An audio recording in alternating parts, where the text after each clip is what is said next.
00:15 a.m. Luke left the house past midnight. His objective was to visit Shadowside's only cemetery and loot some graves. He decided to go in his female form since he didn't want to risk being seen in his male form. Unlike Wednesday, he didn't have spectacular stealth. While his clairvoyance was helpful for figuring out how to move, it wasn't foolproof. If there was a group behind these disappearances, it was better to play it safe and avoid flying around recklessly. Wednesday also went out, but her destination was the Shadowside police station. This town feels dead at this hour, Luke thought as he walked briskly, his hands tucked into the pocket of his black hoodie. His head was covered by the hood, though a few golden strands escaped, swaying slightly with each step he took. It seemed normal for a town with fewer than 5,000 residents, especially on a weekday when there was school in the morning and adults had work. However, Luke knew that people disappeared here. As he walked, his thoughts began to drift to who might be behind these vanishings. A hide like the one in Jericho? No, impossible. A hide is a loud and flashy killer, he thought, shaking his head. A hide would need to have incredible self-control, and that's difficult for their kind, given their strong killer instincts and emotional instability. They'd need someone to back them up and cover up their murders. But this shouldn't be the case here. If a hide were active in Shadowside, rumors of a serial killer would have already started circulating, even if dismissed as superstition. No matter how careful, sooner or later someone would have noticed something, a trail of blood, a scream in the night, something tangible. In Jericho, the hide's attacks had been brutal, and while it had a puppeteer controlling it, its wild nature left behind clues that eventually led to its exposure. In contrast, Shadowside was too quiet. There were no murder stories, not even vague suspicions. The crimes here seemed designed to vanish into thin air, as if the person, or people, responsible weren't just capable of eliminating their victims, but also erasing any trace of their existence. Luke passed in front of a small supermarket, its bright lights fully on since it was open 24/7, one of the few places still operating at this hour. In the parking lot near the curb and just a few meters from the supermarket entrance, 3 figures sat, talking quietly to pass the time: Violet, Simon, and Kate. They were aimlessly hanging out, as they often did on nights when boredom dragged them anywhere. Shit, what are they doing here? Luke thought without turning his head. He noticed the presence of the 3 normies thanks to his domain, which wasn't extended too far. He had assumed he wouldn't run into anyone on his way to the cemetery, at least not anyone he knew. So, he kept his domain limited to just a few meters. Violet, Simon, and Kate stopped chatting and stared at the hooded figure walking by. It wasn't common to see someone wandering the streets of Shadowside past midnight, let alone someone so covered up that it made them look suspicious. "Hey, who's there?" Simon muttered, raising an eyebrow as his eyes followed Luke's figure. Violet squinted, focusing on the blonde strands peeking out from under the hood. Something about the figure's build and way of walking felt familiar. "Wait a second, isn't that Tuesday?" Violet asked, standing up from the curb.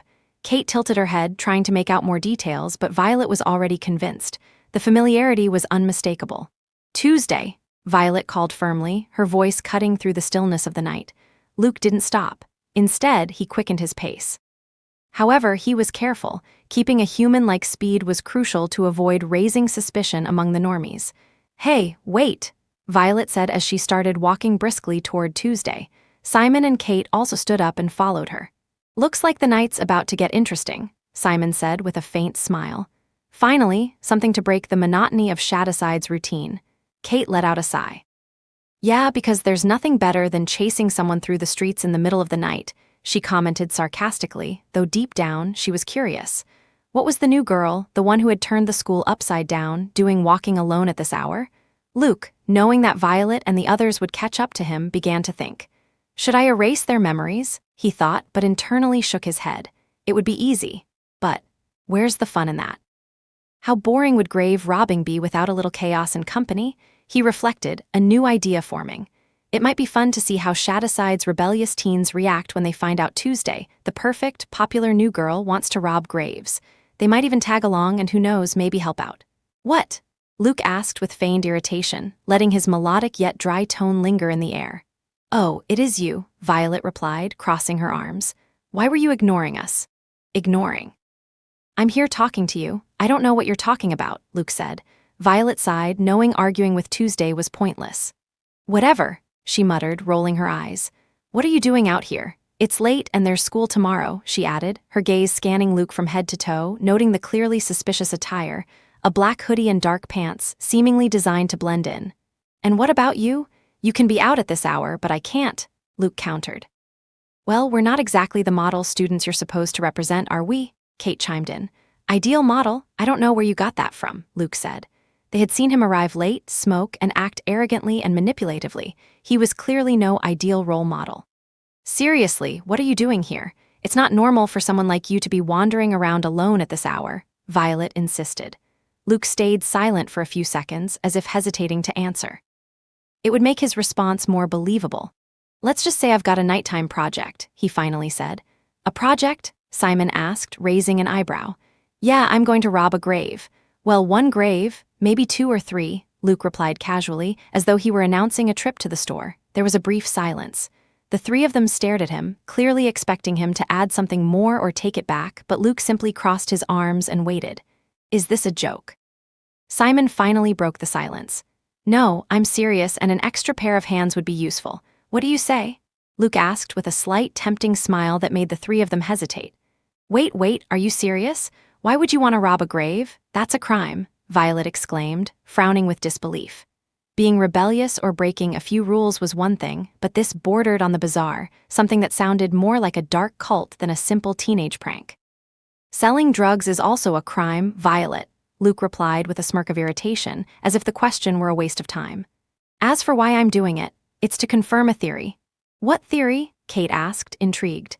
If it had been anyone else, she'd have dismissed them as a weirdo and looked at them with disdain. But this was Tuesday. Well, it's related to Violet's investigation into the disappearances in Shadowside, Luke answered. The mention of her investigation made Violet's eyes widen. How do you know about that? She stammered, her voice filled with astonishment and a hint of embarrassment. Kate was equally shocked. As Violet's best friend, she knew about the investigation and had even accompanied her on several occasions to explore the town, mostly out of boredom and for fun. Simon told me, Luke said. 2 pairs of eyes turned toward Simon, who raised his hands in a defensive gesture. Relax, it was an accident. It's not like I was broadcasting secrets, it just slipped out, and then I ended up telling her everything because she was so insistent, Simon explained. Simon? Violet snapped, her face flushing red. Part of her was embarrassed that someone else knew about her investigation, something that had consumed her entire summer, only for her to abandon it when even her friends didn't take her seriously. Relax, Violet. I'm not here to mock you or anything, Luke said before Violet could continue scolding Simon. Violet blinked, somewhat surprised by her serious tone. Your investigation wasn't as far-fetched as you think, Luke continued and began explaining to all 3 of them the reasoning behind his plan to dig up the graves. After 5 minutes, Luke finished speaking, and silence fell over the group once more. So, you're saying that all the people leaving Shadowside are being kidnapped by some unknown group, and that the same thing applies to the elderly who supposedly died of natural causes? Simon asked, his expression skeptical. Yes, if we dig up the graves of these elders who supposedly died, I'm sure we won't find bodies, just dirt, Luke replied confidently. The silence returned. Simon and Kate didn't look particularly convinced by such a wild idea. However, Violet seemed astonished that someone was actually taking her investigation seriously, and no less than Tuesday. You believe in my investigation? Violet asked in a soft voice. Yeah. Why else would I be out this late digging up graves? Luke said. Are you coming or not? He added impatiently. I'll go, Violet said without hesitation. Finally, she had the chance to confirm if her investigation was correct. If the graves were empty, it would prove without a doubt that something sinister was going on. They had a tangible way to uncover the truth. Kate and Simon exchanged glances before agreeing. Both were naturally rebellious, and while the idea sounded absurd, there was something enticing about the mystery. Besides, they couldn't let Violet go alone or pass up the chance to join Tuesday, the new girl who seemed so unattainable. Luke and 3 normie teenagers headed to Shadowside Cemetery in Simon's truck, but not before stopping by his house to grab a couple of shovels his family owned. It was a 15-minute drive to the cemetery, which was completely dark. They got out of the truck and entered the cemetery, passing through an old sign and rusty metal gates. The only things lighting the way were the silvery glow of the moon and the flashlights from their phones. What do you think Connor and everyone else would say if they found out Tuesday is grave robbing? Simon asked Kate. The two of them walked side by side, while Tuesday and Violet walked a few meters ahead of them. They'll say it's our fault and that we're a bad influence. Most likely, they'll beat you up, Kate replied with a slight smile. Hey, why just me? Besides, Tuesday's the crazy grave robber here. I didn't think she was into conspiracies and stuff, Simon said. Farther ahead, Luke and Violet were walking together and chatting. How did you get this list? Violet asked, referring to the list of elderly people who had supposedly died of natural causes. A bit of research. It wasn't too hard, Luke answered vaguely. The list was made by Wednesday, although at first, it hadn't seemed like something important since she hadn't suspected anything unusual about these deaths. Here we are, the first grave, Luke said, stopping and shining his flashlight on a tombstone that read Mary Brown, 1948-2018. We're seriously doing this, Simon and Kate thought as they watched Tuesday slam the shovel into the ground and start digging. Violet helped her. Simon and Kate watched the scene in disbelief. It was strange to see a girl with a Disney princess-like appearance digging up a grave under the moonlight. That name sounds familiar. I think my parents knew her, Kate said, referring to Mary Brown. Luke and Violet worked quickly, though Luke greatly reduced his real strength. He could have finished this in no time, but that would have been suspicious. Simon volunteered. He couldn't just let Tuesday get her hands dirty alone. He had to prove his worth. Kate joined in, too. Finally, they reached the coffin. Luke, with his abilities, had already verified there was no body in the coffin. His theory was correct. But why were these people, who were closer to the harp than the guitar, being abducted? Are we really going to open this? Kate asked, hesitating at the thought of opening a coffin that could contain a rotting corpse.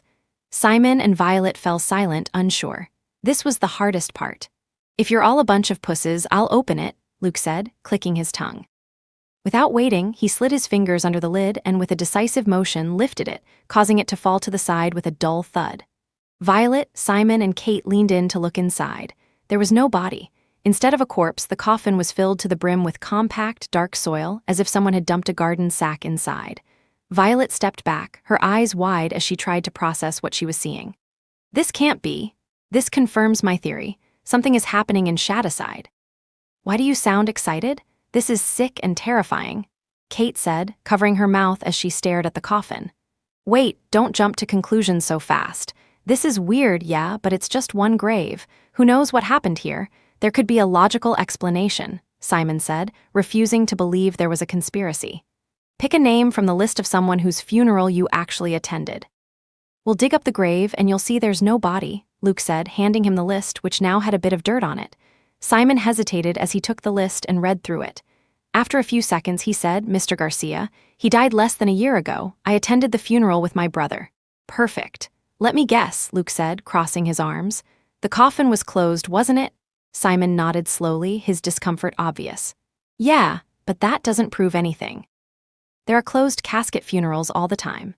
Sure, Luke replied, his tone almost mocking. Kate looked at Simon with a mix of disbelief and fear. Are we seriously doing this again? This already feels like a bad horror movie. While they debated, Violet couldn't take her eyes off Tuesday. There was something strange about her demeanor. Not only did she seem completely unfazed by the macabre situation, but there was a faint glint in her eyes, as if she were enjoying all of this. They quickly closed the coffin and refilled the hole with soil. After that, they searched for Mr. Garcia's grave, who had died at 68 years old. The process was quicker this time since the group took it much more seriously, especially Simon and Kate. The result was the same, a grave with no body, just soil. Simon dug through the dirt, trying to find something, but there was nothing, just dirt. Luke wasn't satisfied with 2 graves. He made the group dig up 3 more graves, a process that took a lot of time since it was no simple task. However, no one cared. Each empty grave they found proved that something sinister was happening in their town. Convinced, Simon? Luke asked, crossing off the 5th name on the list. Simon didn't respond, but his conviction was written all over his face. He was now questioning what the hell was going on, who had taken these bodies, or worse, whether these elderly people had ever truly died and had instead been abducted while still alive. We need to call the police, Kate said in a serious, trembling tone. We're not doing that because, trust me, if someone has been staging fake funerals, that person or group has the entire system in their pocket, Luke replied. Kate frowned, not fully understanding. What do you mean by that? She asked, glancing at Tuesday. Think about it. These people were declared dead. They went through autopsies, funerals, the whole official process. That means doctors, coroners, and even the police must be involved. If we go to the police with this, the only thing we'll accomplish is getting labeled as crazy, or worse, they'll want to silence us for knowing too much, Luke explained. Wait, maybe that could be good bait to draw out the criminals, Luke thought. If the enemies tried to silence them, they'd be in for a surprise when they ran into a psychic with a triple aura hidden in his backpack. Are you saying the entire police force and the coroners are in on this? Simon asked. I don't know, but it's a possibility. If someone's covering up these disappearances, or if the dead were never really dead, the people responsible for issuing those death certificates must be part of it, Luke replied, though he wasn't entirely sure. Maybe everyone had just been deceived, and the police and others weren't actually corrupt. Violet, who had been silently observing, nodded thoughtfully. That makes sense. If we go to the police, we're basically admitting that we know something corrupt is happening. They probably won't believe us, or worse, they'll come after us. Yeah, which is why it's better to keep quiet for now and keep investigating. At the very least, we need to figure out if there are corrupt cops or coroners involved, Luke said. For now, he preferred that these normies stayed out of trouble and didn't get involved in something they couldn't handle. With that, they returned to the van in silence, each lost in their own thoughts. Before leaving the cemetery, Luke extended his psychic domain beneath the remaining graves to check for bodies. It was a much faster way to confirm things. They hadn't been able to dig up all the graves on the list, as it would have taken too much time, and dawn was less than 2 hours away. As expected, they were just graves filled with dirt, no bodies. Now Luke was 100% sure that something bad was happening here, and maybe these criminals even knew about his parents' arrival over a decade ago. Will it work this time? Luke asked, arms crossed, standing in his house in Shadowside as he watched Wednesday sitting in a chair in the middle of the living room. In her pale hands, Wednesday held a worn-out vinyl record player. A month had passed since Luke had checked the coffins in the cemetery, which, instead of containing corpses, were filled with dirt. When he returned that night, Wednesday had already come back from her incursion into the police station. Although she had expected to find altered records, hidden missing persons files, or some other incriminating clue, her investigation had yielded nothing. Everything seemed perfectly normal. However, when she learned from Luke that the graves were filled with dirt, she knew they had to keep following the trail of this minority of people who had vanished from Shadowside without a word. They also needed to investigate the elderly individuals who had been falsely declared dead of natural causes. Luke took charge of the latter and had been working on it for the past month. He visited the families of these people, their friends, doctors, and even the coroner who had supposedly declared them dead. He used his mind-reading ability in every encounter, searching for incriminating memories, acts of corruption, or any strange detail that could explain how someone could falsify a death certificate and bury dirt instead of a body. But he found nothing. Every person he interrogated was a normie, completely unaware of any crime. Their thoughts were routine, devoid of malice or conspiracy. Even the police officers whose minds he read weren't corrupt or evil. Meanwhile, Wednesday focused on investigating the people from the list who had simply disappeared without a trace. The only explanation their friends and acquaintances could give was that they left town. There were no goodbyes, no letters, no clues about where they had gone. So she changed her approach and decided to use her violet aura to investigate, her psychic visions. Her visions were triggered by touching objects or people, showing fragments of the past or near future, almost always charged with violence or sinister undertones. It was a technique that, while useful, was also exhausting and unreliable, as it depended on factors she couldn't fully control. In the following weeks, Wednesday, with Natasha's help, focused on collecting objects that had belonged to the missing people, hoping to trigger a vision that would give her a clue about the day they disappeared. The task of finding these objects was more tedious than it initially seemed.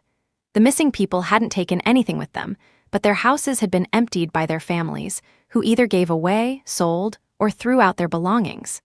Even so, by tracking down relatives, they managed to obtain a few objects that had belonged to these individuals.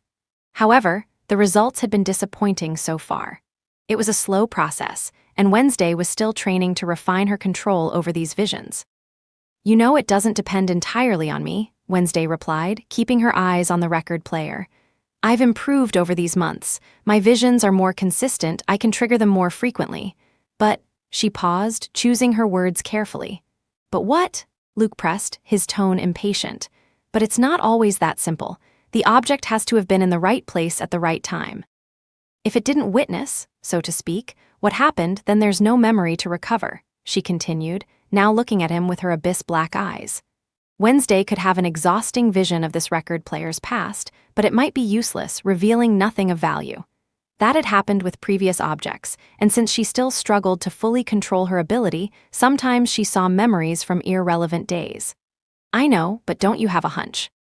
Or something telling you that this time you'll actually get a useful vision? Luke asked.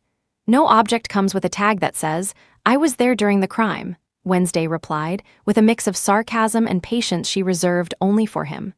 I get it, Luke said, trying to be more patient. Now, stop complaining and stay close in case I lose consciousness, Wednesday instructed, and Luke stepped a few paces closer to her. Forcing a vision was far more demanding and exhausting, which meant she could pass out while experiencing it, especially if it lasted too long. Luke moved in, close enough to catch her if she collapsed forward.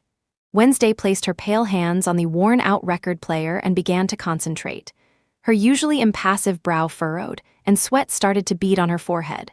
Suddenly, she jerked her head violently upward, and her eyes turned white.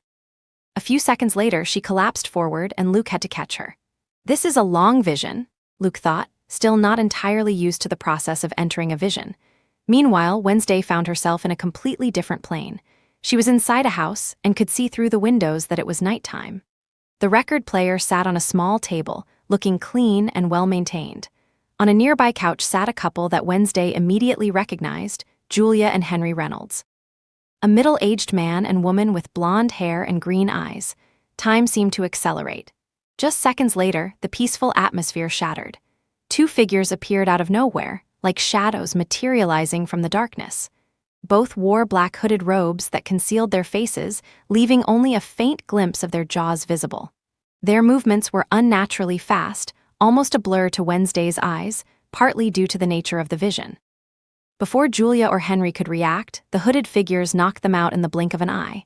Then, each one lifted a normie, ready to take them away. But at that moment, everything faded, and Wednesday was pulled back to the present.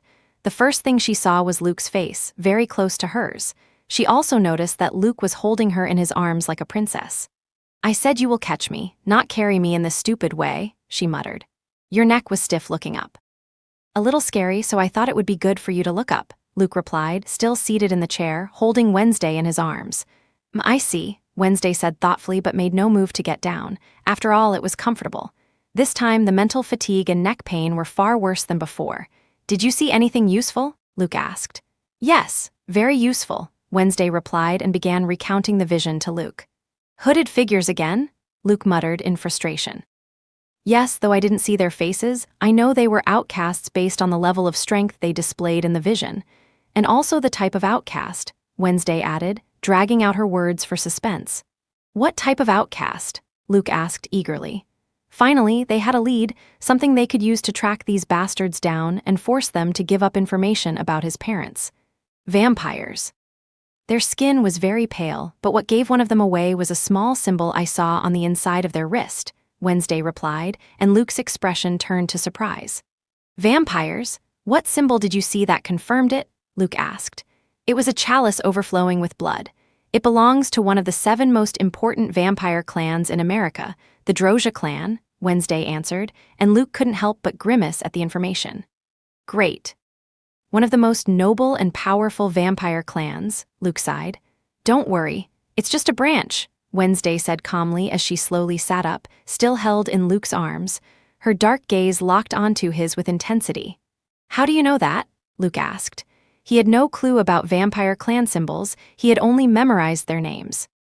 The symbol had 2 lines crossing the base of the chalice, like an engraving beneath the cup, Wednesday explained, making a small gesture with her fingers to illustrate the parallel lines.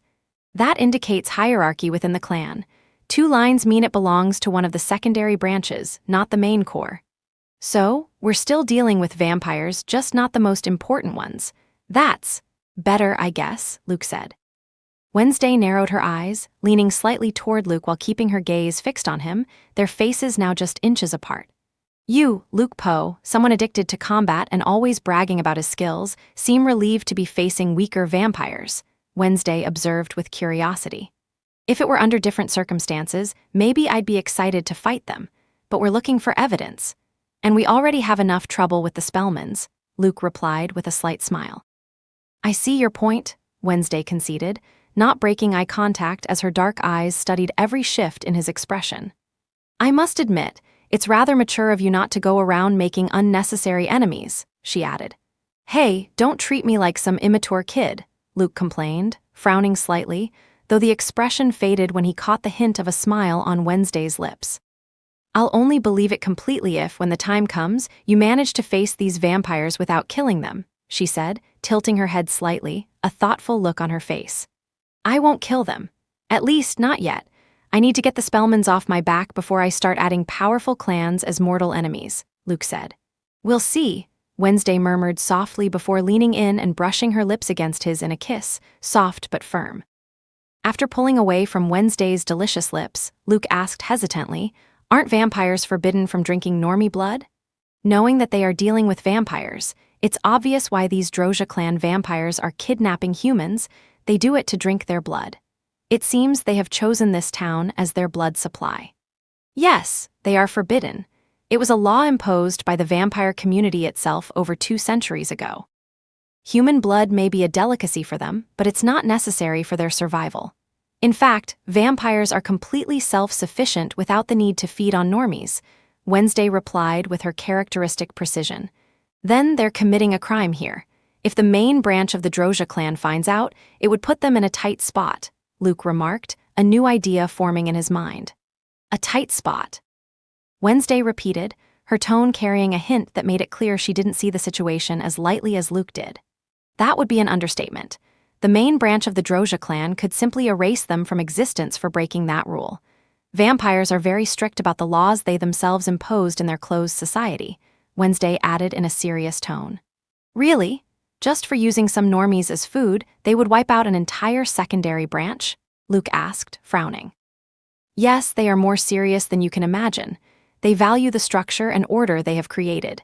Vampires are, to put it mildly, the most conflict-ridden outcasts when it comes to normies, as they actively kidnapped people in the past to suck their blood, Wednesday replied. So that's why they banned feeding on human blood?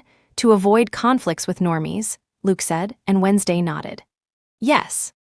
Even though vampires and outcasts in general are incredibly powerful on an individual level, normies have a weapon no outcast can match: their numbers. There are far more of them. And more importantly, they have a unique ability to organize and act as a single force. If hundreds of thousands of them mobilize with weapons, even the strongest vampires would face a very difficult battle, Wednesday explained. I guess that evens things out so there's no extermination from either side, Luke commented. Something like that.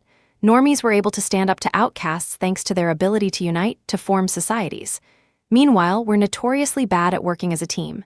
In the past, vampires were known for wandering alone, acting independently, Wednesday said. Why? Luke asked, genuinely interested in learning history from his cute gothic girlfriend. By nature.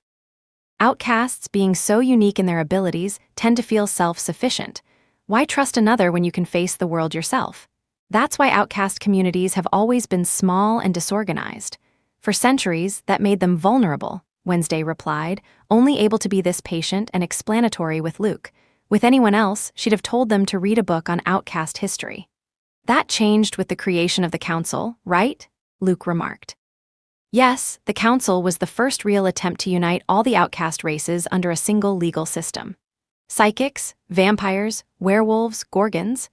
Each group finally understood that if they didn't organize, normies could continue to kill large numbers of outcasts, and we're not known for our numbers. You have the example of Crackstone and his fanatical pilgrims who killed a large number of outcasts, including my ancestor, Wednesday confirmed. But each race also has its own rules, Luke said, more as a statement than a question. Correct. The council is the general authority, but each outcast group has its own specific laws and traditions.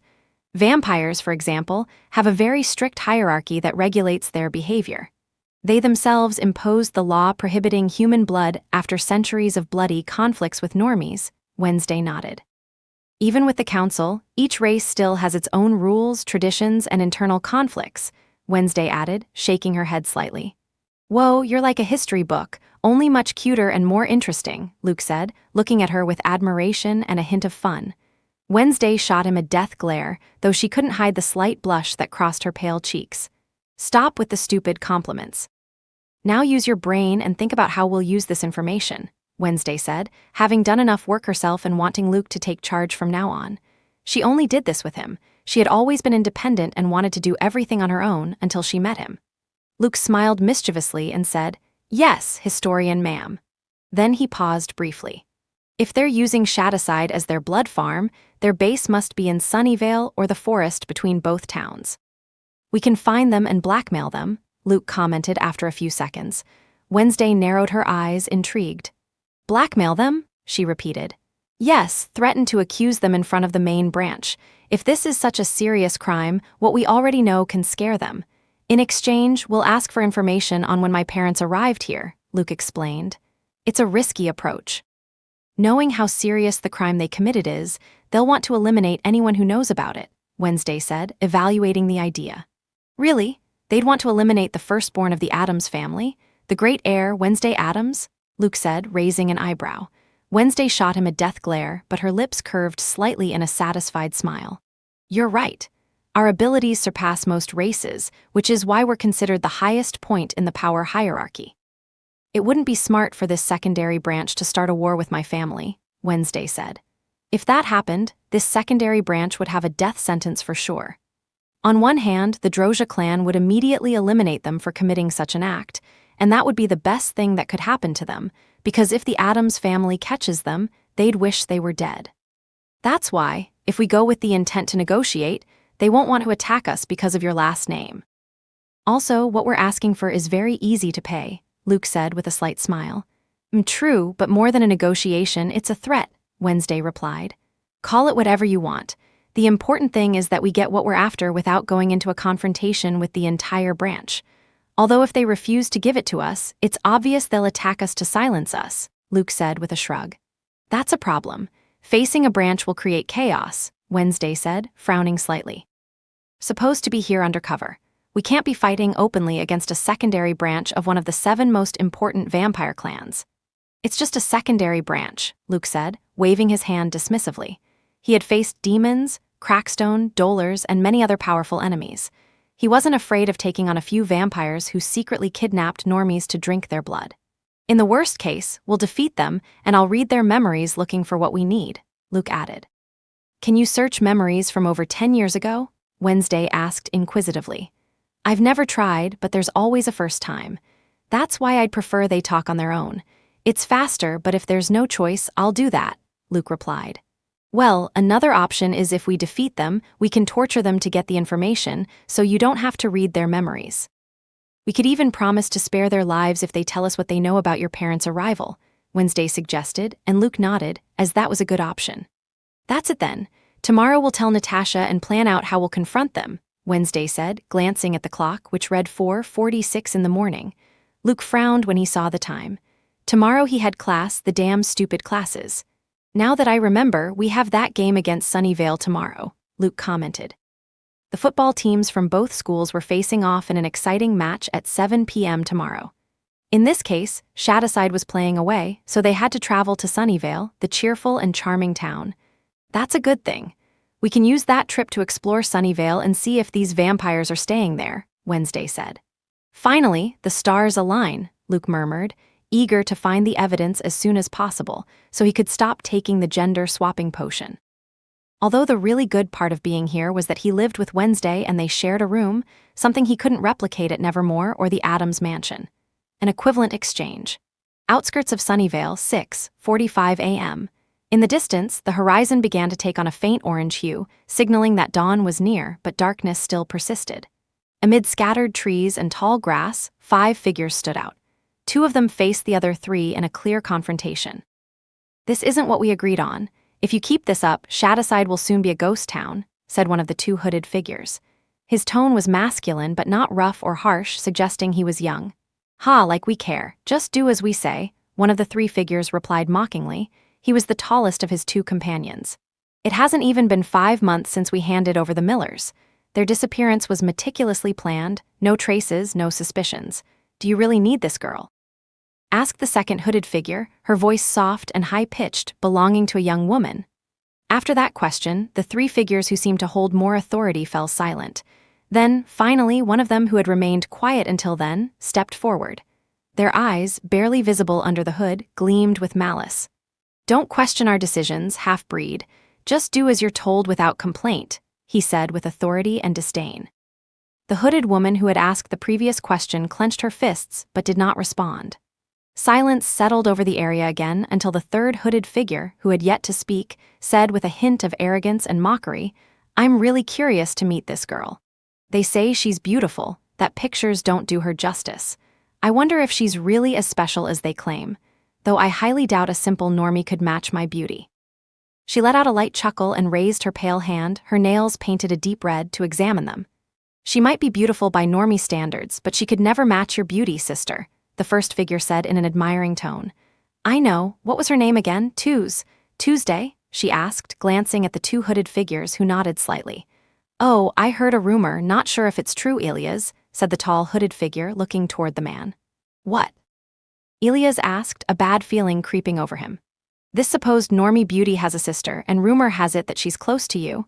And to you, Lauren," the lanky figure said with a grin, first looking at Elias and then at his companion, Lauren. Elias' brow furrowed at the mention. Jenna came to mind, Tuesday's sister, her complete opposite, hardworking, shy, and a good person. "What does she have to do with this?" Elias asked, his voice tense, almost a growl. "Well, she's the sister of the other girl. Since we're already going through the trouble of capturing one, we might as well take both, to have a spare," the tall figure replied, flashing a smile that revealed white teeth with sharp fangs. "You," Elias muttered, his voice filled with threat. He wouldn't let Jenna be taken. Lauren, standing beside him, grabbed his wrist, shook her head, and whispered, "Don't, we can't win." Elias clenched his teeth but did not respond. "The blonde girl will be enough for now. Making two sisters disappear won't be so easy to cover up," the hooded figure in the middle stated with authority, looking at the lanky man. The lanky man raised his hands with a carefree smile. "Whatever, I was just joking," he said. The hooded figure in the center ignored the comment and turned to Elias and Lauren, who remained motionless. "You have 1 week. Use the artifact," he said firmly. "Ah, the artifact, what a marvel. Isn't it fascinating how a simple object can erase so much noise from the weak minds of normies?" said the hooded woman with an arrogant tone. "It's not simple, it's a relic. Let's go," the hooded figure in the middle said, turning away. "Today's the game, right? We could take a look at that girl, see if the rumors are true," the lanky man commented. "That's true, it'll be interesting," the hooded woman said with a slight smile. There was no way she could lose in terms of beauty. "They're finally gone." "How the hell do they drink so much blood so fast?" Lauren sighed. "It was always unpleasant to run into them." "I don't know, but I don't understand how Grandpa or our uncles let them act however they want, knowing that any mistake could be costly," Elias said, clearly displeased. "Grandpa? Uncles? Why do you still consider them family? They don't even treat us like family, just filthy half-breeds," Lauren scoffed. "And they let those three do whatever they want because they're their pride and joy, spoiling them too much," she added with a grimace. "Let's go back," Elias said, not wanting to talk about it anymore. "What will you do if they target Jenna in the future?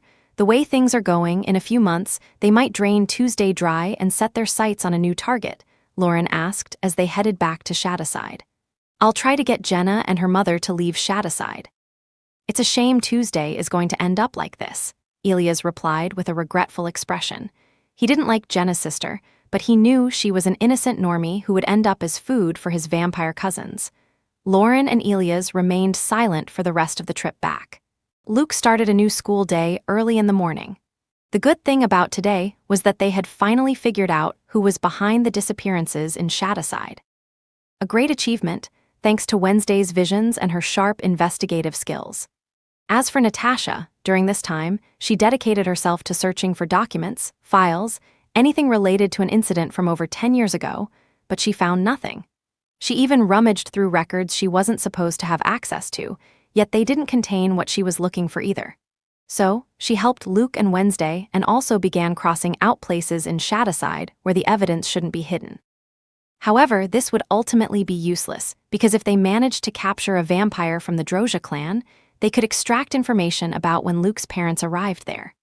From what Luke knew, vampires possessed mental abilities, similar to his own with his blue aura, though they differed in many ways. Their powers didn't operate with the surgical precision of a psychic, but rather as a shroud that enveloped those within their reach. However, this reach was far too extensive, as they had managed to manipulate an entire town like Shadowside. Although it was a small town, it still had thousands of inhabitants. Influencing an entire town would be too difficult for a vampire from the secondary branch of the Drozhia clan. So, he wasn't entirely sure how they had made the constant disappearances of people be treated with indifference, as if it were normal for people to simply leave boring little Shadowside. Still, this wasn't foolproof, as Violet had noticed that it was strange how so many people had left Shadowside, many of them overnight, without saying goodbye to anyone. Luke was somewhat curious about how the Drozhia clan's branch had managed this effect in Shadowside, but he wasn't too concerned with figuring it out. That wasn't his goal. If they gave him the information he was looking for, his mission would be complete. After the school day ended at 3:00 p.m., Luke and Wednesday returned home. The football game was at 7:00 p.m. Shadowside's team was visiting Sunnyvale's. It was a highly anticipated match for both towns due to their rivalry. Usually, Sunnyvale won since, having more than twice the population of Shadowside, they had a more diverse and talented team. At 6:20 p.m., they returned to the school, as students and football team members would be taken to Sunnyvale on several buses. Natasha would drive there herself to watch the game, although more than watching the match, she had a mission alongside Luke and Wednesday, to explore Sunnyvale in search of the residents of the vampire clan's branch. Luke was sitting in one of the middle seats of the bus, next to the window. Chaos reigned around him. The Shadowside students, dressed in the team's colors, were singing at the top of their lungs, their shouts and chants echoing against the vehicle's walls. Some were banging on the seatbacks in rhythm with the songs, while others waved small flags in their school's colors, shaking them with fervor. Luke remained silent. With one arm resting on the edge of the window and his chin propped on his hand, he stared outside. His face was blank, completely detached from the commotion around him. Through the glass, he watched as the landscape slowly changed, the buildings of Shadowside giving way to the road that connected both towns. His mind, however, was far from the game. He was thinking about the vampire clan and whether they would find any trace of them in Sunnyvale. After spending more than a month in Shadowside, it was obvious they weren't based there. That left only two options. Either they had their base in Sunnyvale or in the forests separating the two towns. Near the middle of the bus, a tall, lanky boy wearing a black Shadowside hoodie and with messy hair climbed onto a seat, turning to look at those behind him. With a teasing smile and a glint of excitement in his eyes, he raised his hands and started shouting, "Come on, losers, what's with this dead town energy? Shadowside doesn't stay quiet. And this time, we've got the advantage. We have the goddess Tuesday on our side," he added with a wide smile. The students on the bus erupted into cheers and laughter. "Yes," a girl shouted from the front, banging the bus ceiling with her hand. "Tuesday, monarch of Shadowside, show them who's in charge here." A chorus of "Tuesday, Tuesday," rose among the students, chanted as if it were a war cry. "Are you going to say something, or are you just going to let them keep worshipping you?" Violet asked with a strange expression.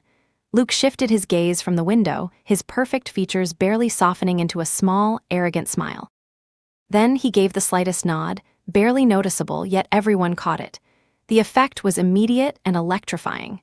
The students exploded into even louder shouts, as if Tuesday's gesture had confirmed that she was, in fact, their monarch. Some began clapping, others banged on the windows, and more than one shouted, "There it is! Our monarch has our back." Over the past month, Luke had abandoned his act as the popular student, the persona he had meticulously crafted when he took on the identity of Tuesday. And yet, his popularity had only grown with each passing day. For Luke, this had been nothing more than a social experiment. Like an actor testing out a role, arrogant smiles, words that felt like commands disguised as suggestions, and calculated gestures that left everyone mesmerized. It was a game to him, a large-scale manipulation to see just how much he could influence those around him.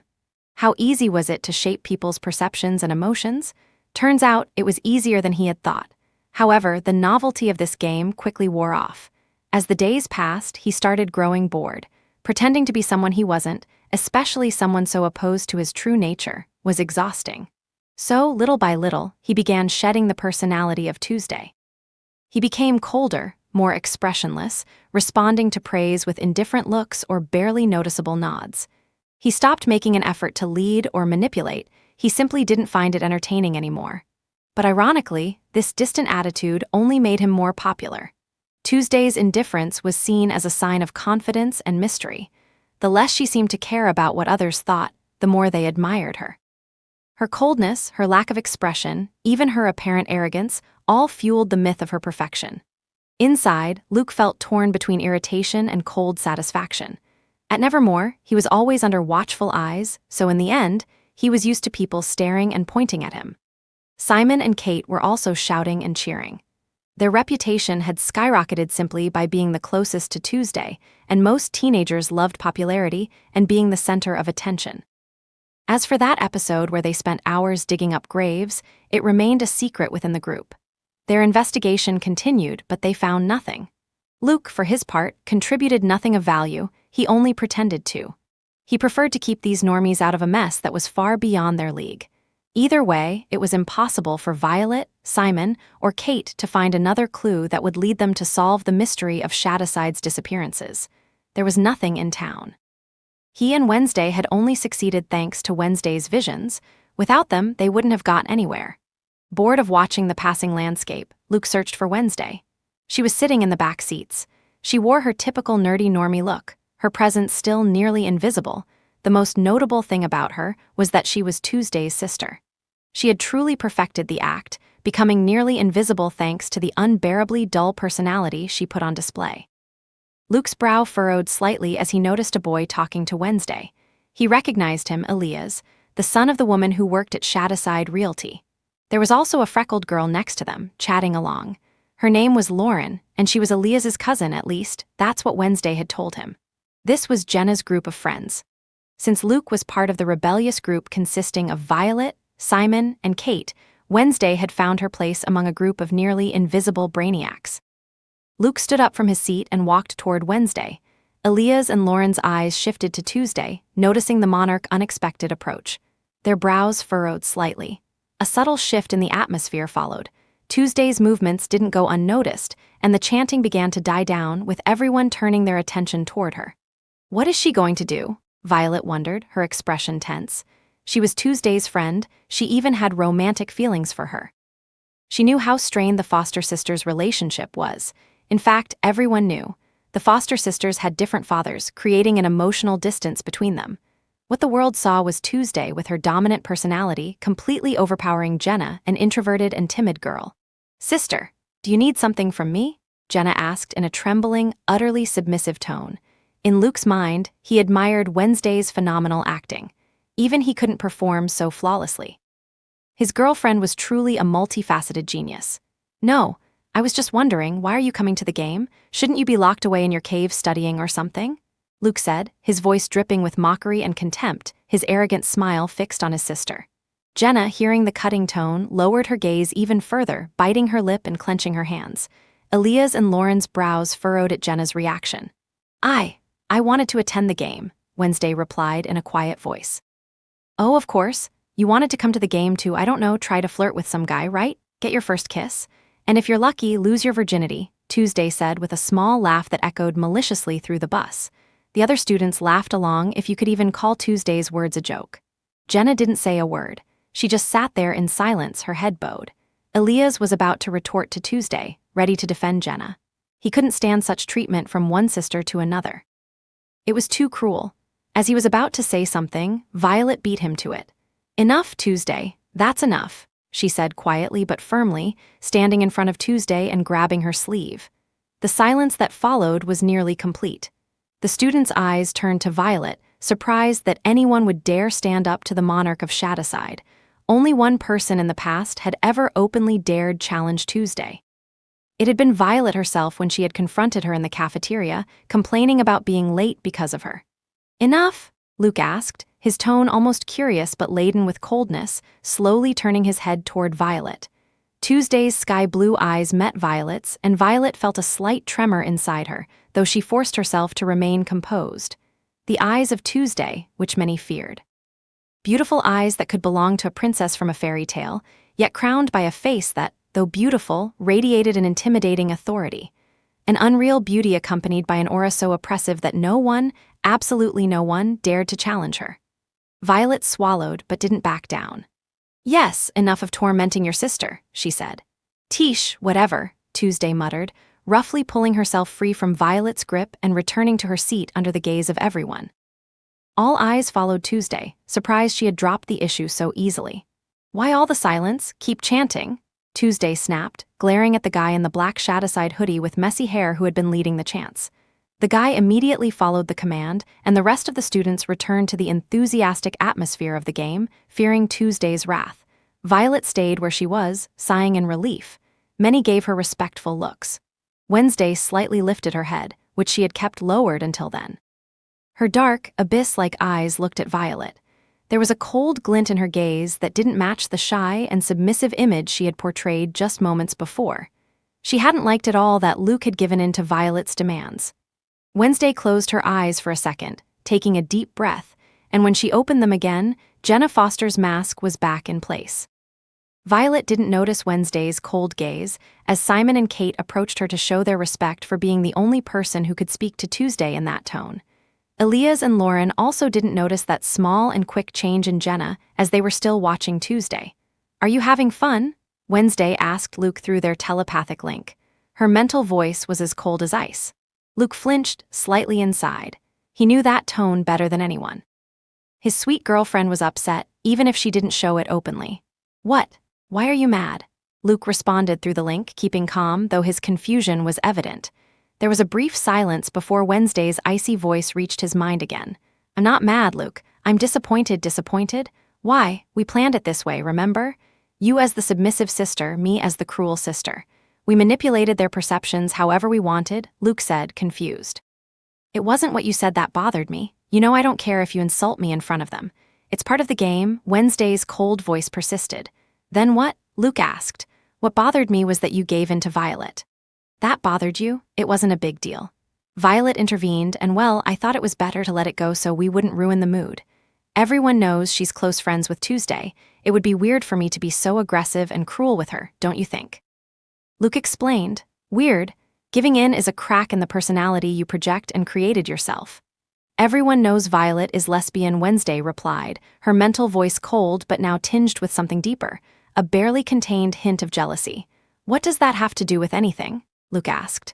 "Tell me, Luke, when you're in Tuesday's body, do you see Violet as a possible romantic interest? Do you find her attractive? Do you flirt with her? Maybe the idea of having a relationship with a woman in a female body excites you?" Wednesday asked. "What? Where are you getting that from? Of course not." Luke replied quickly, outraged by the insinuation. "Are you sure? Because from where I stand, you seemed quite agreeable with her. So docile, even.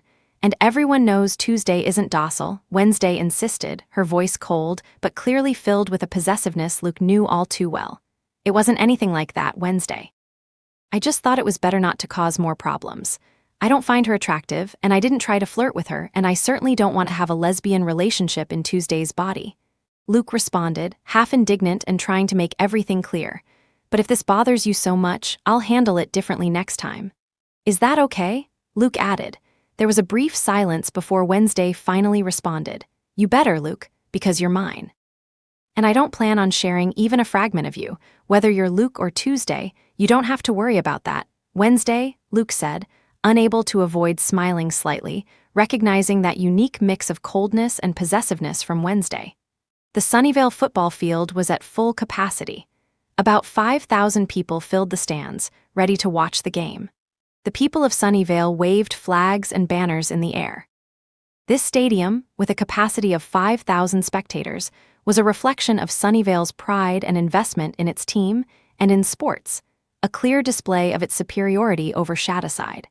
By contrast, Shadowside didn't even have enough population to fill a stadium of this size. With barely 3,500 residents, only about 800 people had made the trip to the game. The difference in numbers and energy among the spectators was obvious. Before the game started, Sunnyvale put on a pre-match show, flaunting its opulence and competitive spirit. The Sunnyvale cheerleaders were being led by a tall girl with a model-like figure, perfectly styled ash blonde hair and green eyes. "That's Rosalie. I never get tired of looking at her. I only come to the game for this, Simon said, practically drooling as he watched the Sunnyvale cheerleading captain. Kate, sitting beside him, rolled her eyes and elbowed him in the ribs. Where's your loyalty, Simon? We have Tuesday, remember? Tuesday, Kate said, emphasizing the name. Simon shrugged, tearing his gaze away from Rosalie for only a moment. I know, but it's different. Tuesday is like a goddess. She's untouchable, you know? Seriously, Rosalie doesn't even know you exist. Tuesday is our friend. You see her all the time, Kate said, looking at him in disbelief. That's exactly why. Tuesday acts like none of this matters to her. It's like the world is irrelevant to her. That cold demeanor, the way she looks at everyone with disdain, that makes her untouchable, Simon said. Kate raised an eyebrow, but Simon continued before she could say anything. Rosalie, on the other hand, is like a celebrity who knows she's beautiful. She loves being the center of attention and acts exactly how you'd expect someone like that to act, Simon explained. Kate scoffed, crossing her arms. She wanted to argue, but something inside her couldn't deny what Simon was saying. As much as she hated to admit it, there was something about Tuesday that made her unique, even to her, a straight girl. Tuesday had made her question her sexuality more than once. But when she looked at Rosalie, all she felt was jealousy, and her self-esteem took a hit. As Rosalie and her teammates performed flawless acrobatics, the Sunnyvale crowd erupted into cheers, clapping enthusiastically as the stadium's giant screens zoomed in on her. With every ovation, Rosalie looked more satisfied, basking in the adoration of the crowd. The worship of normie masses, so easy and exhilarating, Rosalie thought, executing a perfect flip and landing gracefully. The roar of the audience surrounded her, feeding her in a way they would never understand. It wasn't just ego, it was power. Despite her disdain for these simple humans, these mortals living their insignificant, fleeting lives, she couldn't deny how much she enjoyed the way they looked at her. To them, she was a goddess, an untouchable figure of perfection and magnetism. When Sunnyvale's performance ended, it was Shadowside's turn. The Shadowside cheerleaders and marching band did their best, with Violet playing in the band. The difference between the two performances was stark. Shadowside couldn't match Sunnyvale's grandeur. Murmurs, laughter, and boos came from the rival crowd throughout the show. However, Shadowside wasn't done just yet. When the band's music stopped, Madison, Shadowside's cheer captain, stepped onto the field. She took the microphone with a calmness and confidence that contrasted with the hostile atmosphere around them. Well, it seems our humble little performance wasn't enough for you, Madison said in a light, almost mocking tone that momentarily silenced the laughter. The Shadowside cheerleaders stepped aside, forming a semicircle as Madison extended an arm toward someone standing just behind the formation. Now let's introduce our monarch, the monarch of Shadowside. A murmur spread through the stadium. The spotlights turned toward a figure wearing an oversized black hoodie with the Shadowside logo, the hood pulled up over their head. The Sunnyvale crowd looked confused, some laughed again, while others began speculating about the person's identity. When did I even say yes to this? Thought Luke, the hooded figure. The entire school had begged him to just show up for this moment, and he reluctantly agreed after countless pleas. It wasn't a complicated task, after all. The only thing he asked for was to be called monarch instead of queen. There was no way he was letting them call him that, not even in this female form. With no other choice, Luke raised his hands to the hood and pulled it back, revealing his face. The stadium fell into momentary silence. Everyone was stunned, not just by the blonde girl's striking features, but by something else. On the giant screen, her ice-blue eyes shone with an innate arrogance, as if she were looking down at a crowd of ants. Say a few words to our people, Madison said, making an exaggerated bow before handing Luke the microphone. He took it reluctantly. You better win this game, or you made me waste my time coming here, Luke said, his voice laced with irritation at all the attention. Despite the annoyance and authority in his tone, the crowd was taken aback when his voice echoed through the stadium speakers.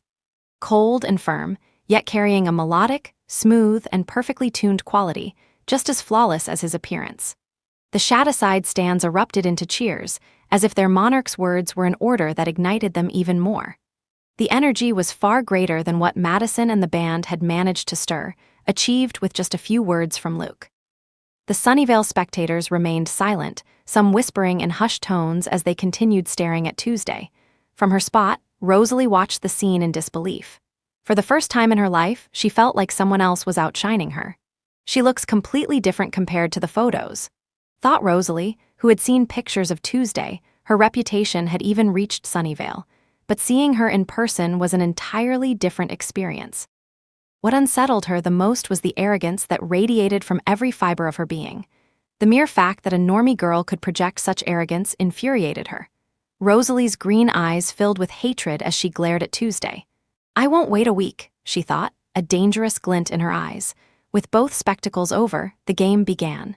It lasted nearly 2 hours and was fiercely contested. The final winner was Shadowside, securing victory with a 1-touchdown lead. The Shadowside players had seemingly entered a berserker mode, playing the entire game with one goal in mind: victory. They couldn't afford to lose, not after making Tuesday come all this way and waste her time. And they succeeded. They won the game after 2 years without a victory. The Shadowside stands erupted in cheers and excitement. Meanwhile, the Sunnyvale spectators had gone completely silent, a stark contrast to their earlier confidence. With the celebrations over, Luke walked through the crowd toward one of the stadium exits. He pulled his hood back up and separated from his Shadowside teammates. It was time to begin the exploration of Sunnyvale in search of the vampire clan. He would cover the eastern and northern parts of Sunnyvale, while Wednesday and Natasha took the other zones. "I hope I get lucky," Luke thought with a hint of impatience. He was tired of investigating and following leads. He wanted action. He wanted to finally find those damn pieces of evidence. Reaching the parking lot, he noticed the crowd starting to disperse, many still discussing the game, most of them clearly unhappy, being from Sunnyvale. Just then, Luke heard a voice inside his head, like a whisper. "Come, follow my voice." Luke flinched slightly. He hadn't expected a whispering voice to suddenly appear in his mind, and yet the voice carried an unmistakable magnetic pull. He instantly knew what it was. Vampire hypnosis, Luke thought, pleasantly surprised. He had to hold back a manic grin from forming on his face. Vampiric hypnosis and psychic mind control had distinct differences in their mechanics and effects on the victim. Vampires didn't impose direct commands like a psychic would. Instead, their hypnosis was more subtle, immersive, and seductive. Their power lay in suggestion, in a whisper that slipped into the victim's mind, drawing them in, absorbing them, even making them feel pleased at the mere idea of obeying. On the other hand, psychic mind control is an absolute command. There is no seduction or persuasion, only a cold, mechanical order that the victim's mind executes without resistance. It's as if their free will momentarily shuts down, and their body moves under the psychic's will, without questioning or feeling anything in the process. Who would have thought a vampire would come knocking at his door? This was great news. He quickly concluded that the vampire must have seen him speaking in his Tuesday form and had been tempted by the beauty of his female appearance, or something along those lines. So they are in Sunnyvale, not in the forest. Thanks, female form, Luke thought as he began following the voice guiding him. The vampire was gravely mistaken if he thought he could seduce him with such weak hypnosis. However, Luke decided to play along since he was being led toward the forest, an isolated place, far from prying eyes, all the better for him. He didn't want to startle the vampire, so it was best to let him think his hypnosis was working. Who will be the lucky one? Hopefully, it's more than one, Luke thought, already eager for battle. It had been a long time since he'd had an exciting fight. The last one was against the lesser demons, and while it had been fun, it wasn't exactly challenging. Luke walked through the dark forest, guided by the vampire's voice. More than 20 minutes had passed since he started following it, and his thoughts were a mix of impatience and curiosity. As he walked, his mind kept analyzing the situation. This group of vampires, a secondary branch of the Drozhia clan, worked with great meticulousness to cover their tracks, making it seem as though the disappearances were just people leaving town. But where was that meticulousness now? The way the vampire had lured him in was anything but subtle, anything but careful. Tuesday was an important figure for Shadowside, known throughout the school and the entire town. She had even made a strong impression in Sunnyvale. Her face had been displayed on every big screen in the stadium. If she were to disappear tonight, it would be noticed immediately. This was an impulsive abduction, something that didn't match the calculated modus operandi of these vampires. Why were they acting so foolishly now? After a few more minutes, Luke reached a slightly more open area. The trees remained tall, with thick trunks spaced apart, creating a broader field of vision. At the edge of the clearing, he saw 3 figures. They stood motionless about 15 meters away. The moonlight reflected off their hooded faces, but to Luke, being a clairvoyant, their faces were perfectly visible even at this distance. Luke recognized one of those faces, the face of a pale-skinned girl with ash-colored hair. The only difference was her eyes. They had once been green, but now they were a deep, dark red. That's one of Sunnyvale's cheerleaders. Her name was Rosalie, Luke thought as he observed the three figures. Sometimes it was actually useful to pay attention to Simon's nonsense. "Take off your hood," Rosalie said, stepping toward Luke. Luke obeyed, bringing his hands to the hood and revealing his face. He wanted to see exactly what this trio of vampires intended to do. Both Rosalie and her two companions flinched slightly upon seeing Luke's feminine form up close, something that did not go unnoticed by his clairvoyant eye. Rosalie frowned as she got a closer look at Tuesday's face. She did not seem pleased at all to see someone who surpassed her in beauty. Before Rosalie could make her next move, hurried footsteps echoed around them, and within seconds, two more figures arrived. Luke had to restrain himself from reacting, as doing so would reveal that Rosalie's hypnosis had no effect on him. He recognized the two newcomers, two teenagers from Shadowside who shared a class with him, Elias and Lauren. They were even part of Wednesday's group of fake friends. What the hell were they doing here? And more importantly, the speed at which they arrived made it clear they were outcasts. It was impossible for them to be normies. Are they vampires too? Luke thought, confused. He had read Elias' mother's memories, and there was nothing in them indicating that she was a vampire or that her son was one. Besides, these two had spent a lot of time at school with Wednesday, someone extremely observant. It was unbelievable that she hadn't noticed. She won't take this well, Luke thought. If Wednesday found out about this mistake on her part that two vampires had fooled her, she wouldn't be happy at all. "What are you doing?" Elias asked, looking at Rosalie and the others. "Shut up, half-breed. We don't owe you any explanations," Rosalie scoffed, clearly in no mood. "Half-breed?" Luke thought. "What you're doing is too risky. Everyone will notice this girl's disappearance on game day," Elias exclaimed, refusing to back down. "We know that, idiot. We're not going to kill her or make her disappear," the lanky guy said irritably. His complexion was pale, he stood nearly 1.95 meters tall, and his dark hair was relatively long. "I'll just mark her."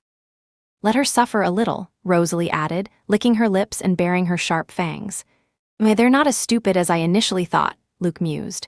"A vampire's bite could cause nightmares, sleep disorders, persistent pain at the wound site, and a state of weakness." "Why? This isn't what we were asked to do," Lauren asked, slightly confused by the change in plans. "Because I said so," Rosalie snapped, before making a quick motion with her hand. A burst of blood shot from her palm toward Lauren, who barely had time to cross her arms in an X to shield herself. Lauren was sent flying backward, crashing hard against the trunk of a tree. Deep cuts formed on her forearms, bleeding profusely. Elias quickly rushed to her side to help her and check if she was okay. "I'm tired of your questions," Rosalie said with a sneer of disdain, briefly glancing at Lauren and Elias before turning her attention back to Luke and approaching him at a steady pace. When she got close, just as she was about to extend her pale hand toward her victim's neck, Luke looked at her. His eyes snapped out of their supposed trance, locking onto Rosalie's crimson gaze. She froze, startled by the sudden change. Before she could react, Luke spoke in a cold tone. "Kneel." The command reached Rosalie's brain. She couldn't even resist for a second. Her knees buckled, and in an instant, she was kneeling before Luke, who gazed down at her with an icy stare. That wasn't all. Luke pulled his leg back, and using all his physical strength, drove his knee straight into Rosalie's face. The beautiful vampire's nose shattered, a couple of teeth flew out, and blood gushed from her mouth. Luke hadn't even used his telekinesis to enhance the blow, yet he still managed to knock Rosalie out cold. Though psychics had less physical strength than certain types of outcasts, like werewolves or vampires, their power still surpassed that of a normie. If he landed a well-placed hit with full force on a vampire like Rosalie, who wasn't specialized in endurance, knocking her out was easy. The place fell into silence. Rosalie's two vampire companions stood in shock, unable to comprehend what had just happened. As for Lauren and Elias, they stared wide-eyed at Tuesday, the supposed normie girl who had arrived in Shadowside just over a month ago. "Tish, what a weak vampire. You're lucky I'm not allowed to kill you." Luke's irritated, disdainful voice broke the silence. He had expected Rosalie to put up more of a fight or at least endure more than a single blow. "You bastard, who the hell are you?" The lanky vampire shouted in fury, about to lunge at Luke. But he was stopped by his companion, who, unlike the other two, had maintained a serious expression from the start. "Don't be reckless, Alex. She's a psychic," he said in an irrefutable tone. Alex stared at him for a moment before reluctantly holding his ground. "You're right, we need to attack her together, Armand," Alex said, trying to contain his rage at seeing his sister unconscious on the ground, her face a complete mess. A psychic, Elias thought, looking at Tuesday as if she were a stranger. He had never imagined that she was an outcast like him, let alone that she belonged to the psychic race. Does that mean Jenna is one too? He wondered, full of doubt. What is a psychic doing here? Armand asked. Luke observed him closely and realized he was the strongest of the three, or at least that's what his authoritative stance over Alex suggested. Am I not allowed to be here? I understand that this is your territory and that you use Shadowside as a blood farm for normies, but that doesn't mean I'm forbidden from coming, Luke replied with a slight mocking smile. Luke's response made Armand, Alex, Elias, and Lauren's expressions darken with surprise and unease. This isn't good, Armand thought, panic beginning to set in, but he forced himself to stay calm. They needed to warn his father and the others. Without hesitation, Armand swiftly pulled out a pristine ceremonial dagger and placed it in Alex's hands. "Brother, what are you doing?" Alex asked. "Get out of here. Now, tell father and grandfather," Armand ordered in a serious tone as he lightly bit his finger, letting a drop of blood fall onto the blade.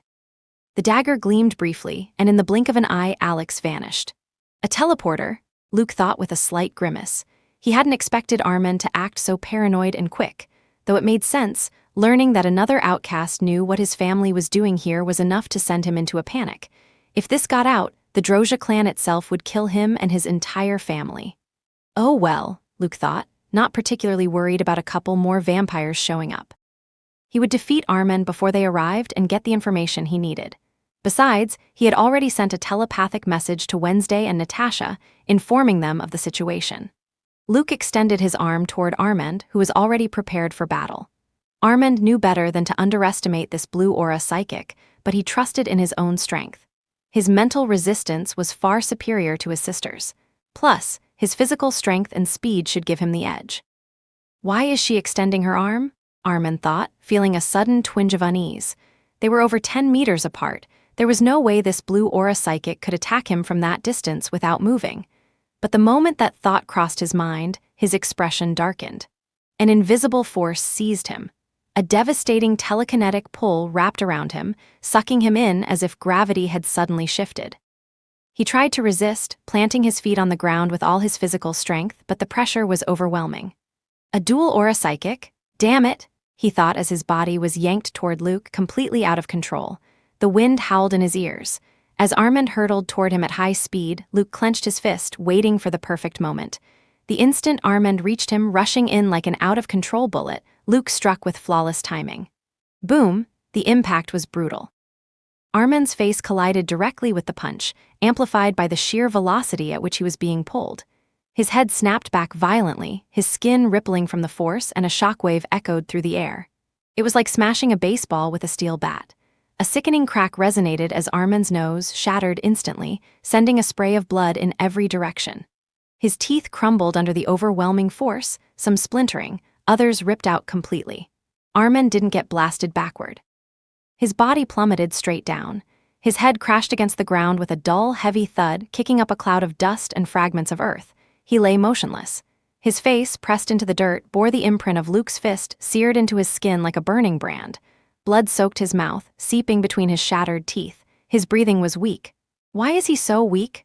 Luke thought, his expression twisting in confusion as he realized Armand had been knocked unconscious. Why is he so weak? Luke thought with a confused expression as he realized that Armand had lost consciousness. The place fell silent once more, with only the sounds of the forest at night filling the air. Lauren and Elias stared in shock. What they had believed to be a normie had defeated their familiar with a single blow. So this is a psychic, Lauren and Elias thought, their eyes fixed on Tuesday. It was the first time they had ever seen a psychic. Moreover, they also noticed that she had 2 auras, something they had read was even rarer. Luke looked down at Armand with a rather disappointed expression. He hadn't expected the vampire to be unable to withstand even a single blow from him, nor to be completely helpless against his telekinetic strength. They must be the youngest of the secondary branch, Luke thought, shaking his head. If he wanted an exciting fight, he would have to face the family leader of this branch. Luke turned his head toward Lauren and Elias, who instinctively took a step back, their foreheads covered in sweat. Elias swallowed hard as he felt Tuesday's sky-colored eyes fixate on him. Before, he hadn't understood how this girl could be so arrogant, but now he was beginning to understand. Luke made a small motion with his hand. He directed his telekinetic force toward the two teenagers, and in an instant, they stopped moving, completely immobilized. What the hell? Elias thought, shocked as he struggled to break free from the invisible force restraining him, but no matter how much he tried, he couldn't escape. Why can't I break free? Lauren thought, equally astonished.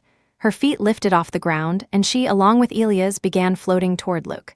My strength, over 2 tons, it's useless, Elias thought, panic setting in. The chance of survival seemed to be 0. Their enemy didn't even need to exert himself to have them at his mercy, and he hadn't even used his blue aura. Luke applied pressure on Elias and Lauren, forcing them to kneel close to him. Your mother should know you're a vampire, but she's a normie. How did she hide that from me when I read her memories? Luke asked. He didn't have much time before more vampires arrived. He needed to get the information as quickly as possible while also clearing up some doubts. Digging through Elias' memories would take too long, and it was likely that his mind was protected, just as his mother's memories had been. You read my mother's memories? Elias asked in shock. Luke didn't respond. Instead, Elias felt one of the fingers on his right hand twist into an unnatural position, sending a sharp wave of pain through him. Answer my question if you don't want a painful death. I already know that your branch of the clan is kidnapping normies to drink their blood. If this comes to light, the main branch of the Drozhia clan will kill all of you, Luke said in a cold, impatient tone. So if you want to live and don't want me to tell the other vampires of the Drozhia clan what you're doing here, answer my questions, he added. Will you really let us live and not expose us? Lauren asked in a trembling voice as she looked into Luke's eyes. She knew he wouldn't hesitate to kill them if they didn't cooperate. I keep my word. I don't care if you're kidnapping a few normies and using them as food. Now, answer or, Luke said, raising his hand toward Lauren. If Elias refused to talk, he would torture his cousin to make him comply. All right, we'll talk, Elias blurted out quickly. He didn't want Tuesday to torture and kill his cousin before making him suffer the same fate. Good, be quick, I have limited time, Luke said, lowering his hand. You couldn't figure out that my mother had a half-blood son because of an artifact my grandfather created. It acts as a mental veil that blocks psychic intrusions. It passively encrypts specific or important memories, so when you entered her mind, you didn't notice any resistance and assumed she was just a regular normie, Elias explained. An artifact? Luke thought, his lips curling slightly in annoyance. He was still inexperienced in reading memories, which was why he hadn't realized it. He simply hadn't been able to train this ability much. Does this artifact have another function, like making the normies of Shadowside unaware of how strange it is that so many people are disappearing from their town? Luke asked. Elias nodded and began to explain briefly. The interrogation continued for about 10 minutes. Luke wanted to clear up some doubts about what was happening in Shadowside and how these vampires had managed to hide everything so perfectly. If it weren't for Wednesday's visions, it would have taken him much longer to find out that vampires were behind all of this. The artifact, besides acting as a mental veil to protect normies with important information, like Elias' mother, could also be used on a wide scale to make all the normies in Shadowside believe that people were leaving the town simply because they found it boring. However, it wasn't 100% effective, as seen in the case of Violet, who noticed that something was wrong. For this reason, Elias' grandfather had sent the discriminated branch of the family to Shadowside to handle the cover-ups in case anything went wrong, and to take care of the entire process of making normies disappear and sending them to the main family. This discriminated branch consisted of only 4 people, Elias and his mother, and Lauren and her father, 2 normies and 2 outcasts. The secondary branch of the Drozhia clan was composed of 8 pureblood vampires, 2 hybrids, and 2 normies. At the head of the clan were Elias' grandparents, Niklaus and Alina. They had 3 children, 2 sons and a daughter. The eldest son married a female vampire and had 3 children, Rosalie, Armand, and Alex, 2 of whom had already been defeated by Luke. The second son didn't have any pureblood vampire offspring. He had a brief affair with a normie woman from Shadowside, resulting in Elias, a half-normie, half-vampire hybrid who inherited vampire genes. The third daughter also had no pureblood vampire children. She had an affair with a normie man from Shadowside, leading to the birth of Lauren, Elias' hybrid cousin. Because they were hybrids, Elias and Lauren were despised by their pureblood cousins and the rest of the family. The same applied to Elias' mother and Lauren's father. That's why these four were sent to Shadowside, to monitor the town and send normies to the main clan whenever needed, ensuring that nothing went wrong. Elias' vampire father was still alive, but Lauren's mother had disappeared the day she was born and was never seen again. This meant that Luke, Wednesday, and Natasha would only have to face four real enemies: Elias' grandparents, Niklaus and Alina, his father, and his uncle. As for Elias, Lauren, Rosalie, and the other two, Luke didn't see them as threats. He had already defeated four of them, and the lanky one had only escaped thanks to a teleportation device. It will be much less dangerous than I thought, Luke thought with both relief and disappointment. The secondary branch of this vampire clan was weaker than he had initially thought. Knowing how many enemies he might face, Luke moved on to the most important part of the interrogation. Did something important happen 16 years ago, whether in Shadowside, Sunnyvale, or the woods between the two towns? Luke asked, slightly crouching to be at Elias' level. Elias trembled slightly, feeling Luke so close. Elias was over 20 years old, though he was in 11th grade, because vampires have much longer lifespans. At 20 years old, they're still considered adolescents. Since he, along with his mother, uncle, and cousin, handled the cover-ups for all the criminal or suspicious events, he should be aware of his parents' arrival 16 years ago and the Spellmans. 16 years. Elias and Lauren repeated in unison. Luke knew from their reactions that something had happened. "What happened? Speak," Luke said, raising his hand slightly, pointing toward Lauren. Hey, wait, I'll tell you," Elias quickly replied.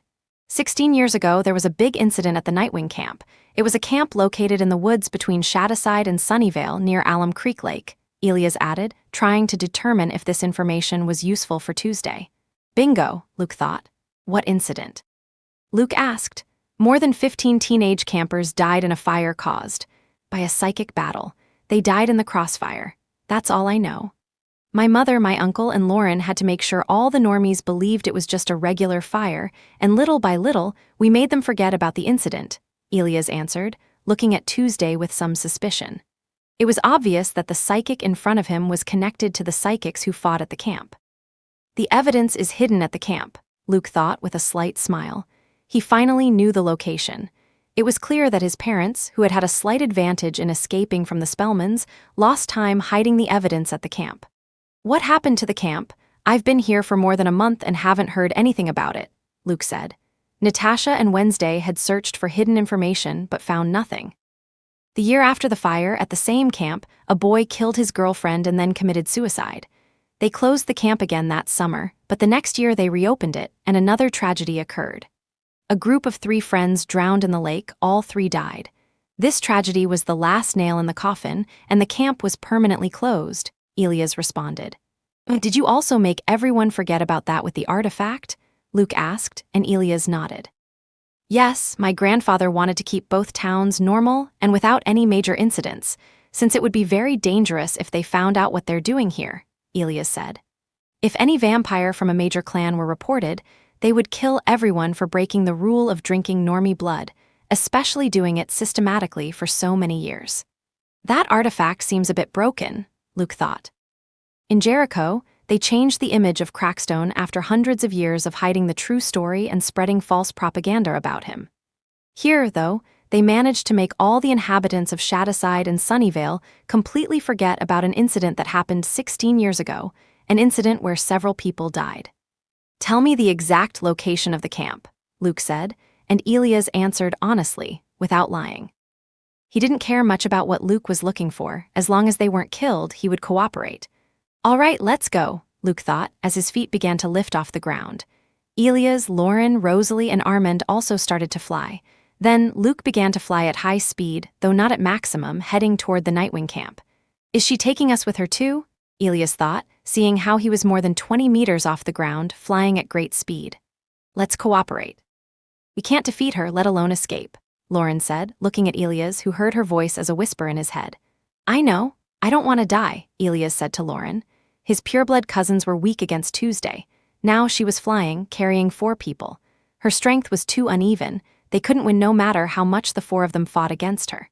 As Luke traveled to the camp he had shut down many years ago, Wednesday and Natasha were facing off against vampires from the Drozha clan. Neither of them imagined that on this very night, they would be confronting the secondary branch of this important vampire clan. They found the vampire's base, a mansion perched atop a hill in Sunnyvale. They managed to locate it thanks to Luke, who interrogated Elias and instantly relayed the information to Wednesday and Natasha through their telepathic group link. However, they did not expect to be discovered by the vampires of the Drozhia clan. Thanks to Luke, they knew that a vampire had escaped using a teleporter and would alert the others. That was why they had planned a surprise attack when the vampires left in Luke's direction.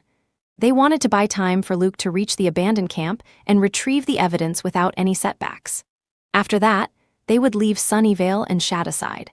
But their surprise attack was uncovered, and they were nearly caught off guard by an unexpected counterattack.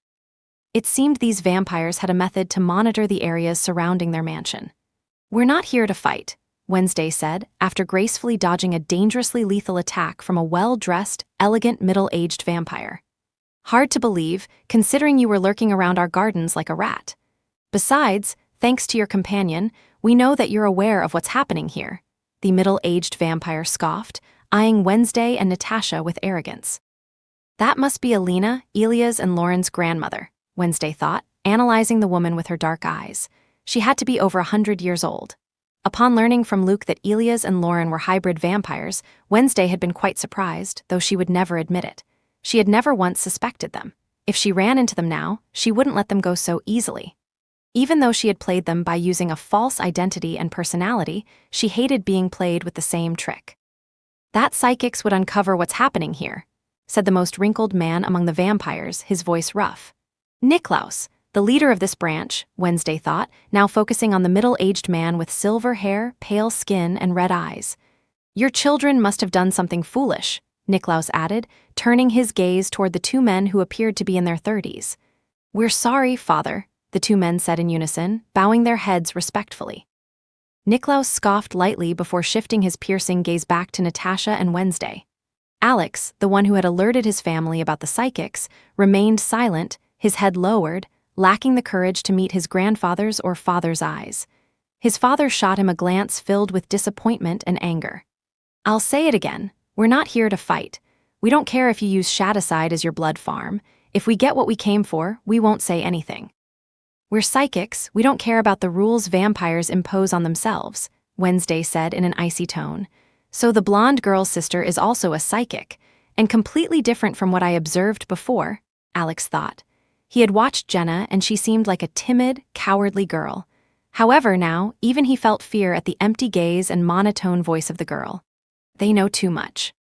"We can't let them leave," Elias' father said in a tone just as icy as Wednesday's while conjuring a blood sword that hardened in his grip. Wednesday clicked her tongue in annoyance.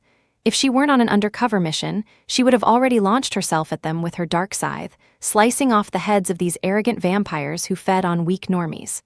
"I am Wednesday Adams. Would you rather have the Drozhia clan hunting you, or my family?" Wednesday asked threateningly, with a hint of irritation in her voice. She hated using her family's name to intimidate enemies. All the vampires were stunned by this revelation. Their expressions faltered now that they realized they were facing a member of the Adams family, one of the 6 great psychic families, far more powerful than the entire Drozhia clan. "Your face did seem familiar," Niklaus murmured, narrowing his eyes at Wednesday. As the eldest daughter, she was famous, especially after reviving and killing Crackstone, not to mention being the girlfriend of Luke Poe, the psychic who possessed 3 auras, something unheard of in their world. His gaze then shifted to Natasha. "You must be the shapeshifter," he added. Natasha's body immediately shifted back to her original form. There was no longer any point in keeping up the disguise. "Wait, if you're not Jenna, then who is Tuesday, really?" Alex asked in disbelief. If these 2 girls had been using false identities, then the same had to be true for the beautiful blonde girl. However, something was off. No one had ever heard of a blue aura psychic with otherworldly beauty. It was as if she had appeared out of nowhere. Both Alex and the other vampires had only one name come to mind. "Luke Poe?" Elena finally asked, her tone filled with disbelief. "Your brains aren't so bad after all. You are meticulous criminals," Wednesday said with a faint, cold smile. "I wish those 2 vampires good luck against Luke. He's not very patient when he doesn't get what he wants." "Brother," Alex thought, his mind racing to Armand, who was prepared to fight Luke when he teleported away. It was impossible. His brother had no chance against the legendary 3-aura psychic who had defeated Crackstone, killed 2 highly talented spellmans, slain a 100-year-old Gorgon, and even fought lesser demons. "My children," the 30-year-old man murmured anxiously. If anything happened to them, his wife, may she rest in peace, would never forgive him. "Stay put, Adrian, I'll go," Niklaus said. "You too take care of these girls. Don't kill the Adams girl, but the shapeshifter, you can kill her," Niklaus ordered before vanishing from his spot. "It's strange that they refused to negotiate, even after we told them we don't want trouble," Wednesday thought, feeling a bad premonition. The blackmail had failed.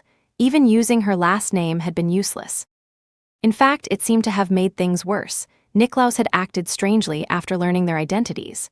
Wednesday wanted to stop Niklaus, but she was blocked by Alina, Adrian, and Elia's father.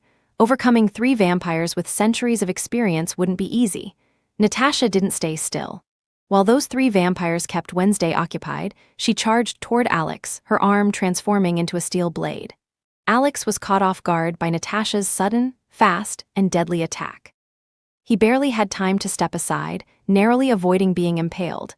But Natasha didn't stop. She swiftly redirected her blade, slicing clean through Alex's left arm. He couldn't suppress a scream of pain as his severed limb fell to the ground. "Alex!" Adrian shouted in anger and concern as he saw his son lose an arm. Wednesday materialized a spear of darkness and hurled it at Adrian, taking advantage of his distraction. Adrian reacted quickly, dodging to the side, but the spear still grazed his shoulder, piercing through and drawing blood. Elia's father lunged at Wednesday while she was in a vulnerable position, but his attack missed. She disappeared into her own darkness and reappeared a few meters away, completely unscathed. "Tish!" he clicked him tongue in frustration. "Stop whining, kid. For a vampire, you're pretty pathetic," Natasha sneered, looking down at Alex, who was kneeling and clutching the stump where his arm used to be. Just as Natasha was about to behead Alex, a mist materialized in front of him, blocking her attack. It was Alina, who didn't stop after deflecting the strike. She immediately launched hardened blood projectiles at Natasha, forcing her to dodge as she retreated. Alina didn't continue her attack on Natasha, as her priority was to check if her grandson was okay. Natasha stepped back to stand next to Wednesday. Both had a cold look directed at the vampires. The negotiations failed. Wednesday commented, her tone lacking much concern. "Yes, let's finish this quickly and go with Luke to the camp," Natasha said, wiping a small line of blood from her cheek. Wednesday nodded and said, "I'll tell Luke he can deal with the other vampires now." After that, she sent Luke a telepathic message, letting him know that it no longer mattered to keep these vampires alive. They had no intention of reaching an agreement. So there was no point in keeping them alive and being merciful. Luke, just minutes after arriving at Camp Nightwing, received a telepathic message from Wednesday informing him that the negotiations had failed and that Niklaus was heading his way, so he could get rid of Rosalie, Armand, and the others if he wanted to. Why do blackmail attempts never work? Luke thought, somewhat surprised that Niklaus didn't give a damn that he was facing the eldest Adams and that she wanted to negotiate rather than report what was happening here to the vampire authorities. Elias and Lauren trembled as Tuesday looked at them again, this time with a different gleam in his sky-blue eyes. "What are you doing?"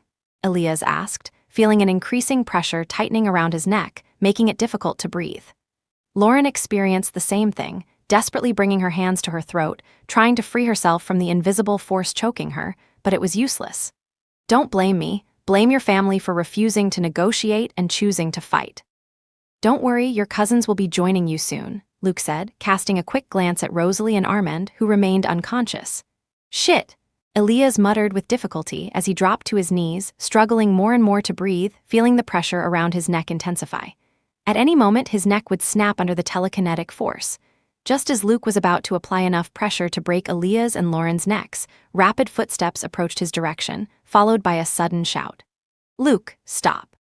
Luke's eyes widened in surprise at the familiar tone of voice and the aura of this person. He turned his head, and his shock became even clearer when he saw the girl standing in front of him. A girl with light blonde hair streaked with pink and blue. Her hair reached about jaw length. She wore an oversized lilac t-shirt, paired with ripped jeans and sneakers with rainbow details. "Enid?" Luke asked, staring at the girl who had stepped in front of him. Her hair was shorter than the last time he had seen her at Petropolis Manor. Thanks to her sudden intervention, Elias and Lauren were able to breathe again, though Luke kept them immobilized to prevent them from escaping. "Phew! I made it just in time," Enid said with a small smile, wiping some sweat from her forehead. She had sprinted through the forest at high speed. Luke was utterly confused. What was Enid doing here? How did she know it was him? And why was she telling him to stop? Her feminine form is really beautiful. Why does that bother me? Enid thought as she studied Luke more closely, remaining silent for a few seconds.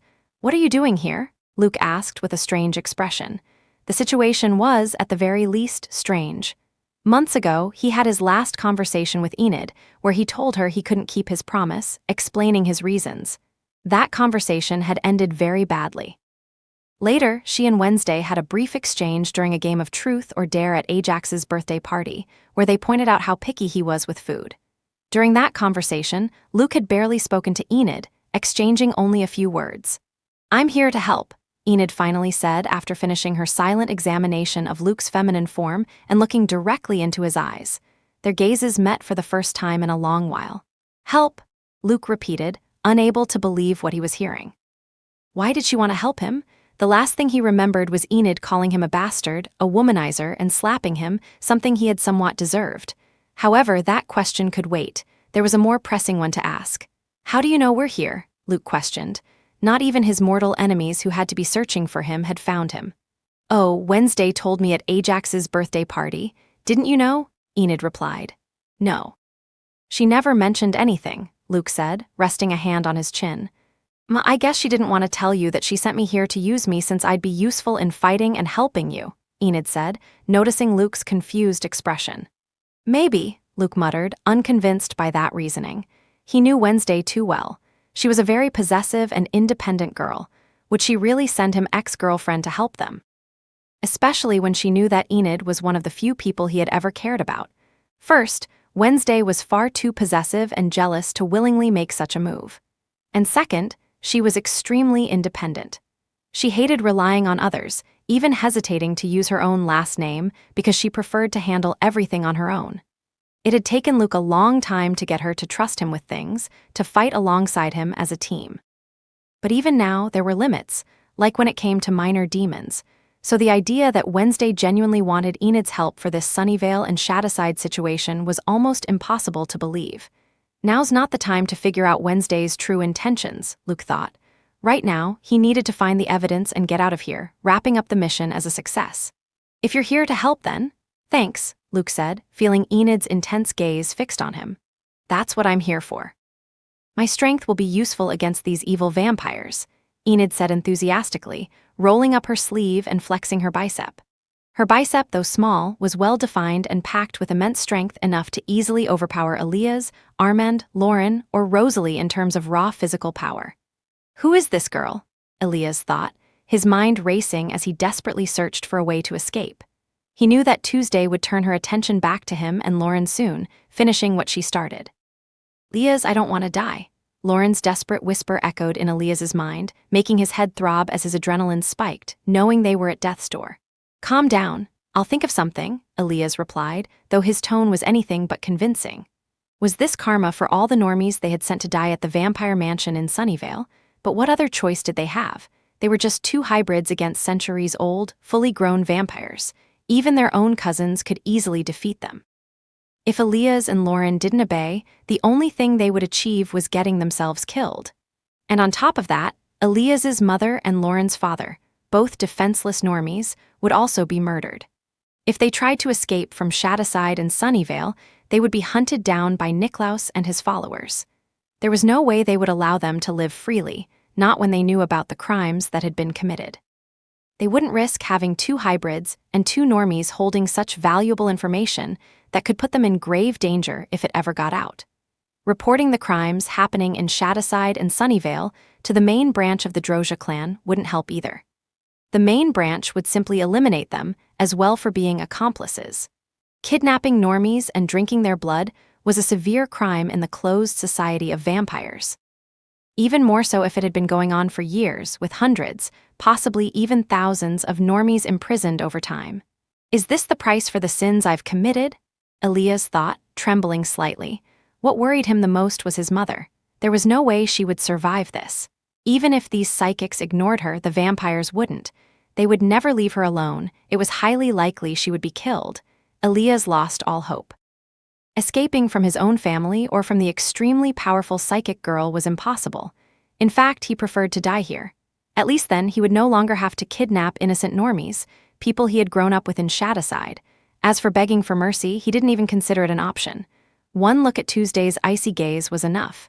He knew instantly she was a cold-blooded killer. She wouldn't let him live. I hope they kill those bastards, Elias thought, closing his eyes. By bastards, he meant his uncles, his father, and his grandparents. Luke turned his attention back to Lauren and Elias, ready to finish his work. But just as he was about to strike, Enid stepped in his way.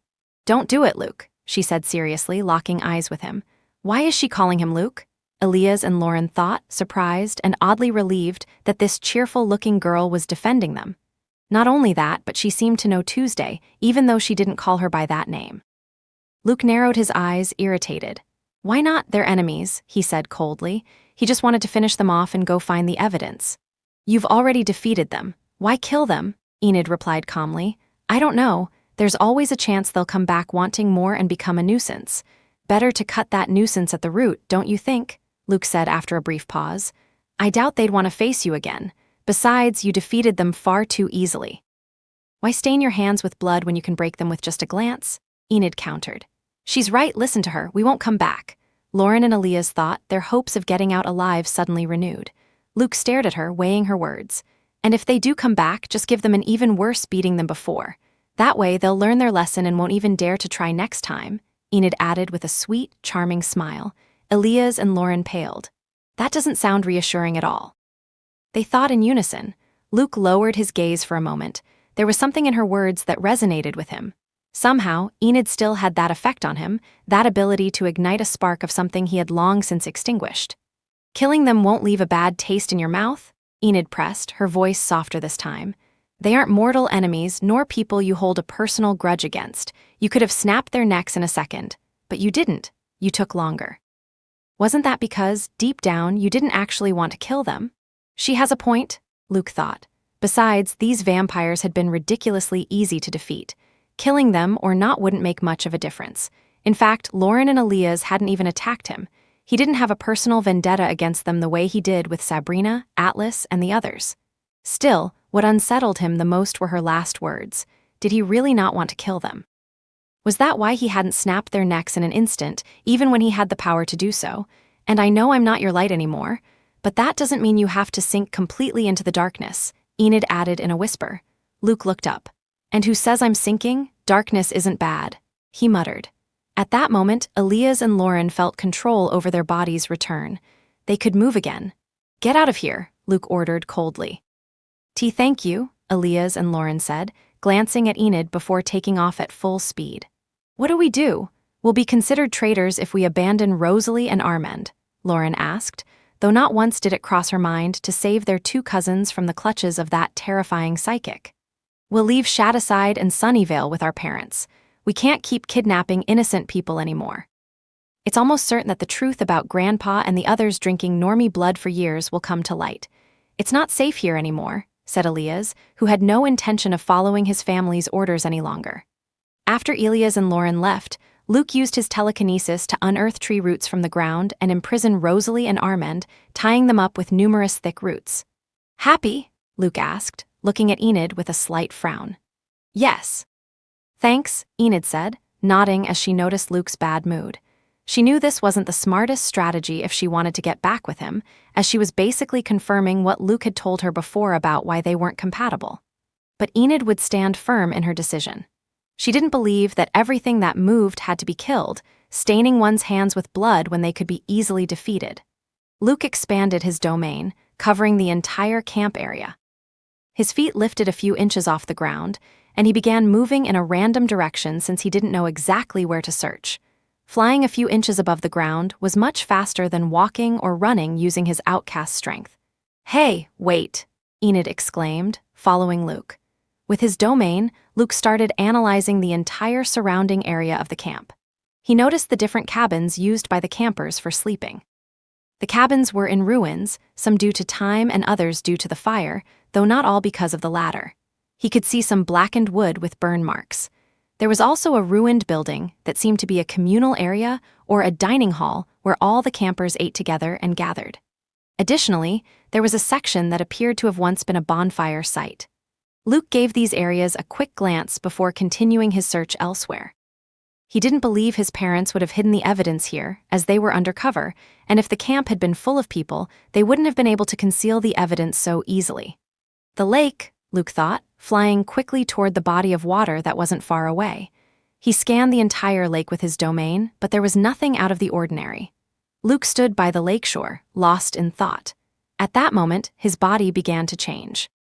The effects of the gender-swapping potion had worn off, and within seconds he returned to his male form. Finally, goodbye to that stupid potion, Luke thought as he looked at his masculine hand. He shouldn't have to use his Tuesday identity anymore. Natasha still had a large stock of potions since she had made plenty, not knowing how long they would need them. At last, I can see his face, Enid thought, staring inquisitively at Luke's face. It had been a long time since she last saw it, or at least, longer than she would have liked. Luke noticed Enid's gaze on him and how she was taking small steps to get closer, but he said nothing. Her behavior was strange, to the point that he couldn't understand what was going on. Did she still have feelings for him? However, now wasn't the time to dwell on that. He continued analyzing the rest of the campgrounds. A particular area, about 3 kilometers from the cabins and 2 kilometers from the lake, caught his attention. There were 2 routes to reach this area. One was a rocky path that started from a small, ruined dock at the lake. The other was a lonely trail that could be accessed from the cabins. What drew Luke's attention to this area was a very peculiar tree, one unlike the others. Its bark was thick, and its branches stretched out as if trying to grasp something. A few meters from the tree stood an old water well, worn down by time. Luke quickly flew toward the site. He had a gut feeling about the tree, as if something was calling him. "Wait for me," Enid called out, beginning to run in Luke's direction. Even with her super strength and impressive agility, perfect for running through forest terrain, she couldn't keep up with Luke's flight speed. Noticing her plea, Luke slowed down slightly so he wouldn't leave her completely behind. Enid smiled foolishly at the small gesture. Within minutes, they arrived at the site, standing before the massive, thick-barked tree. The tree's diameter exceeded 3 meters. As for the old moss-covered stone well, Luke didn't even glance at it. His attention was fixated on the tree, a strange feeling stirring within him. "Is there something here?" Enid asked, arriving right after Luke and scanning the area. Unlike the path leading here, there weren't many trees around. The terrain was flatter, with only the massive tree and the well standing out. "Tree," Luke replied, nodding forward. Enid looked at the tree, and her small nose caught a scent, strange yet familiar. She began sniffing, growing more certain that the aroma was something she recognized. "What are you doing?" Luke asked, noticing Enid's not-so-subtle sniffing. "I smell a scent similar to yours on that tree." Enid replied with a strange expression. She hadn't expected to find a scent like Luke's on a tree in the middle of Shadowside and Sunnyvale. "What?" Luke murmured in confusion. Was Enid's sense of smell really that sharp? He hadn't expected that. What he didn't know was that Enid had been secretly sniffing a piece of his clothing that she had kept, in addition to the handkerchief he had used and returned the first time they met. One should never underestimate the sense of smell of a werewolf obsessed with someone. The strange thing was that Luke had never been here before, so Enid was also confused as to why she could smell his scent. Luke and Enid exchanged glances, then turned their eyes toward the tree and slowly began to move forward. 1 step, 2 steps, 3 steps. When they were about 10 meters away, it happened. A monotonous, robotic voice echoed in Luke's mind. The same thing happened to Enid. "Stop. Leave this place. You will not remember this tree." Luke immediately recognized it as mind control, much more direct and to the point compared to vampires. Since he was a blue aura user, he had mental defenses and was able to resist the commands. It was harder than he expected, as the robotic voice continued to echo in his head, seemingly growing more forceful upon realizing it wasn't working. "Leave. Go away. You will not remember this tree, whoa.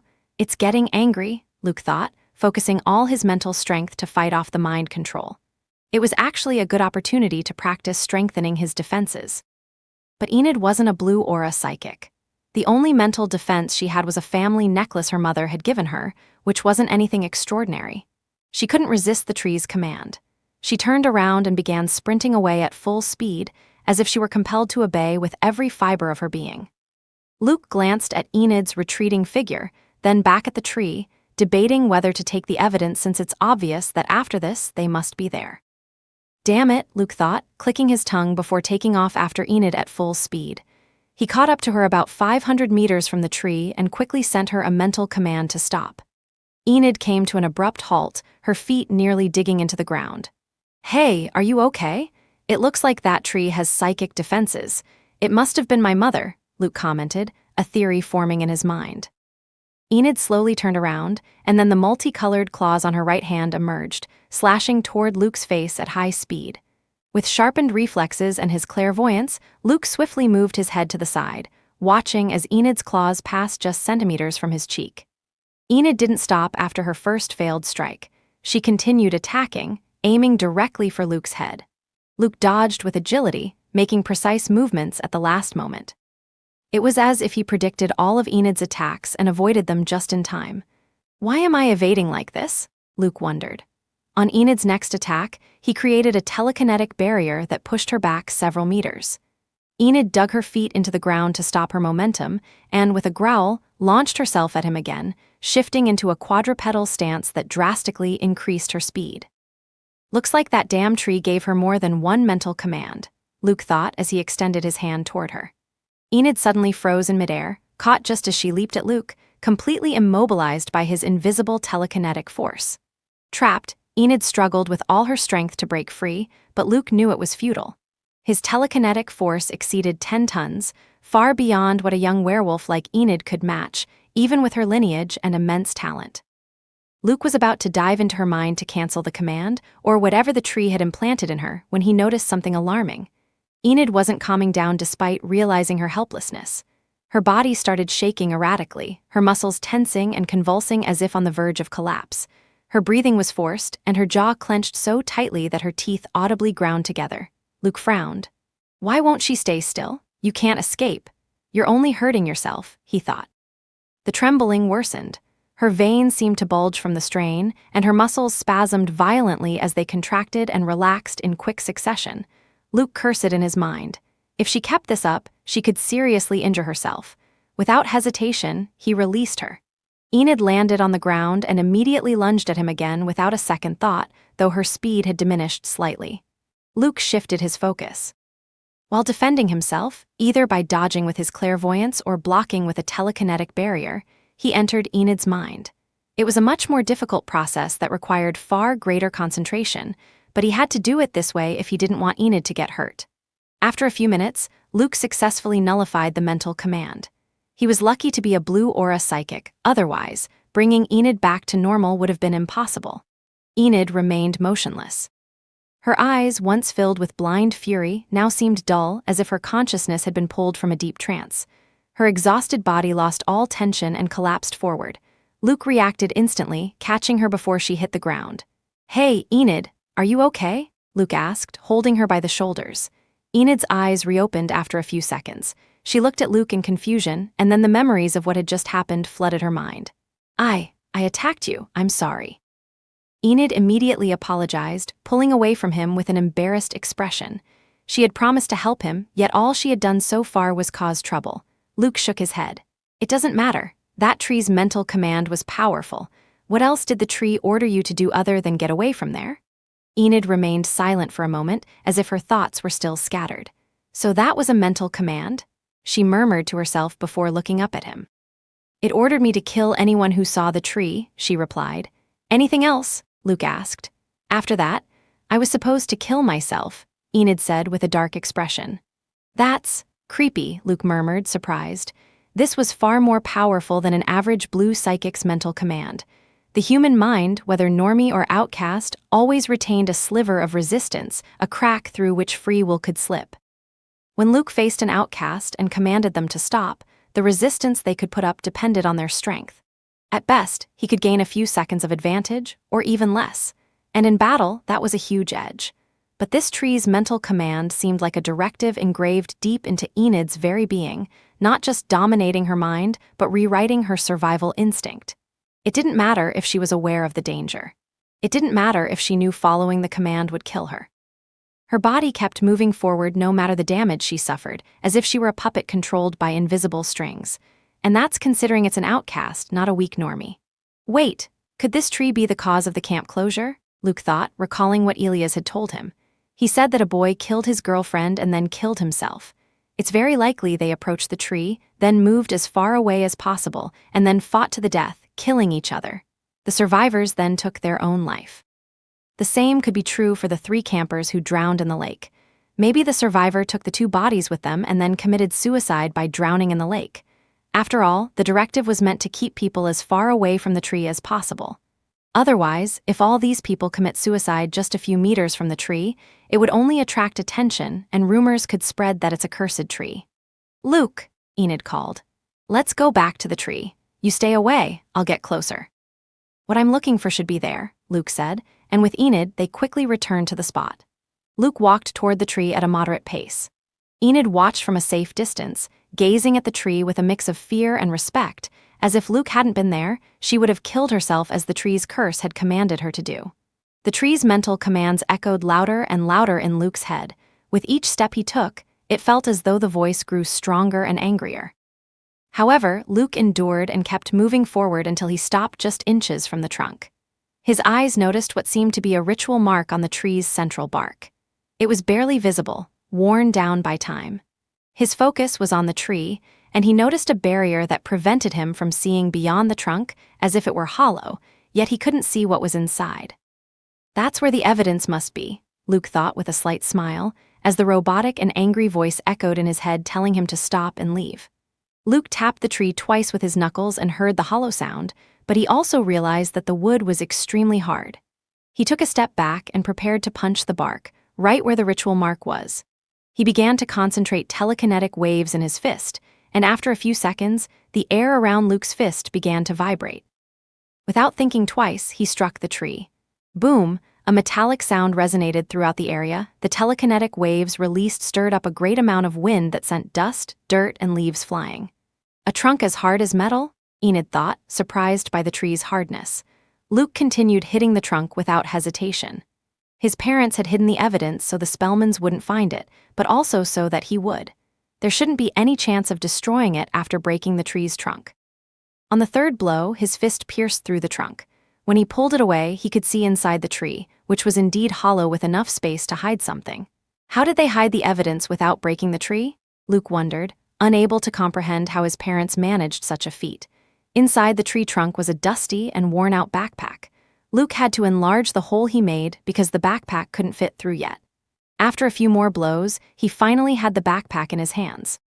He opened it from the zipper and saw several documents. Finally, Luke thought, glancing at the contents of the backpack. That wasn't all. He also saw a jar with a silver liquid. He recognized it as a memory fragment. After all, he had gone through the process himself and recognized the silvery liquid. Besides the jar with the silver liquid, he saw 2 pieces of clothing, a small scarf and a bib. Is this from when I was a baby? Luke thought, his expression different from usual. Luke, watch out! Enid shouted, causing Luke to stop staring dumbly at the contents of the backpack. With his clairvoyance, he noticed the long, steel-hard branches moving at an alarming speed toward him, clearly aiming to impale him. When 3 branches were about to pierce him, Luke murmured, "Shambles," and vanished just in time, reappearing next to Enid. Enid sighed in relief when she saw Luke dodge the tree and appear by her side. Though she knew his strength and vast arsenal of abilities, she was about to rush in to help. The branches hit the ground, easily piercing it and creating a large cloud of dust. They quickly returned to attack, this time aiming at both Luke and Enid. Enid stepped forward, protecting Luke. Her arms partially transformed into those of a werewolf. When the branches were about to reach them, Enid attacked first. With a fierce slash, her claws ripped through the thick bark of the first branch, sending hot splinters flying. Enid repeated the same action, chaining together quick, precise cuts. Each strike sent shards of wood as hard as metal flying, but the branch continued to resist. Luke took advantage of Enid handling the attacks and used shambles again, reappearing next to the tree trunk. Now, the useless orders filling his mind were to return the backpack to its place and then leave the area. He made a small cut on his index finger, causing a few drops of blood to spill, which he directed toward the ritual mark on the bark. When the mark was stained with blood, it absorbed it and even glowed faintly. His hunch had been right. The thick, long branches of the tree stopped attacking and returned to their original positions. The robotic, annoyed voice ceased to echo in his head. Is it over? Enid murmured, as her arms returned to normal and she watched the branches retreat back to their original position. You can come now, Luke said through a telepathic message, and Enid heard his voice in her head. Enid looked at the tree and, after a second of doubt, began walking. If the tree tried to invade her mind again, she knew Luke would save her, so she wasn't afraid. However, that was an unnecessary worry. She didn't receive any more mental orders. She approached Luke, who was already sitting on the grass in a cross-legged position, with the backpack open and pulling out what was inside. How did you stop the tree? Enid asked, sitting in front of him, just a few inches away. I splashed some blood on the mark on the tree. It must have been the mark my parents made to make the tree act as a defense. I guess giving it my blood made it realize I'm not an enemy, Luke explained. Thanks to Wednesday, Luke had learned a lot about dark rituals and such things. Since his parents had hidden the evidence for him to find, it made sense to think they must have made the tree stop attacking once it recognized he had obtained the evidence. Enid nodded and turned her attention to the backpack. Oh, it has your scent, I'm sure of it, she added, pointing at the bib and the small scarf, which were in poor condition. Luke looked at the baby clothes. Why had his parents kept these? It would have made more sense for them to give them to Natasha, who had taken him in as a baby. Is there another one? Luke thought, surprised to notice another jar with the silver liquid. As he took both out, he saw they were numbered, one labeled number 1 and the other number 2. There was also a yellowed note with very elegant handwriting. He quickly read it and looked back at the 2 jars. What does it say? Enid asked, curious. Sure, if you want to tell me, it's fine if you don't, Enid quickly added, making gestures with her hand. Luke stopped looking at the jars and looked at her. The jar number 1 is a memory that I can see right now. Number 2 is the most important evidence my parents obtained. It should be presented to the authorities, he replied. Oh, I don't get it. Don't you need some special device to see those memories? How could you see the memory from jar number 1 right now? Enid asked. If you want to project the memory to a group of people and then keep that memory, yes, you'd need a device.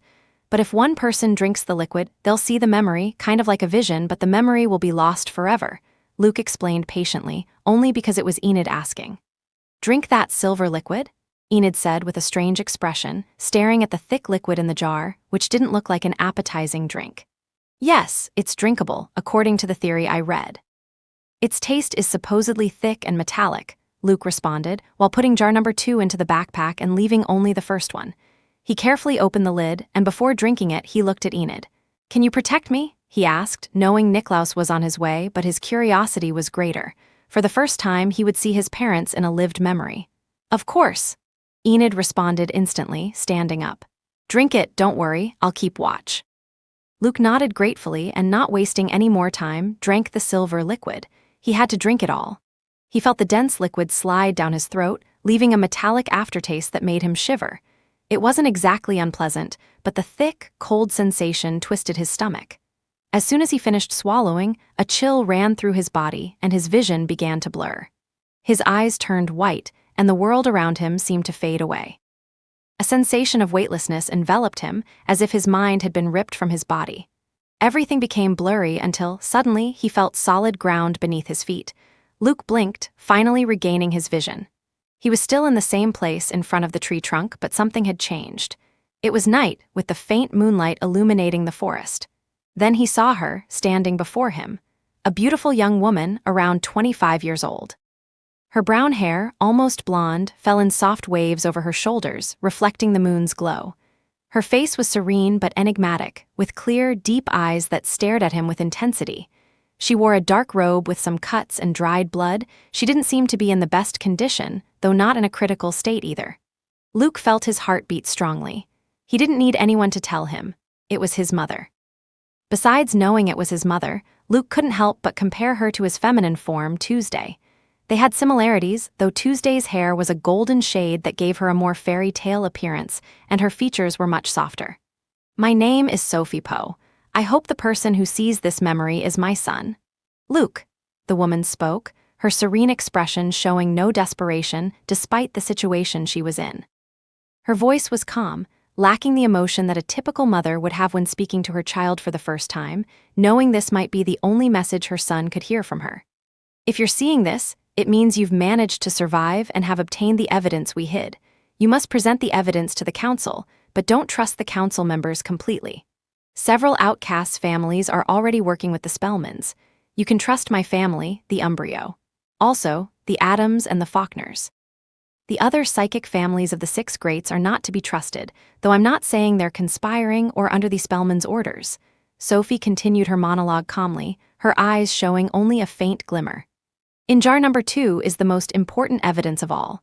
Protect it with your life, and if you manage to show it to our society, the situation will change, Sophie said in a more serious tone than before.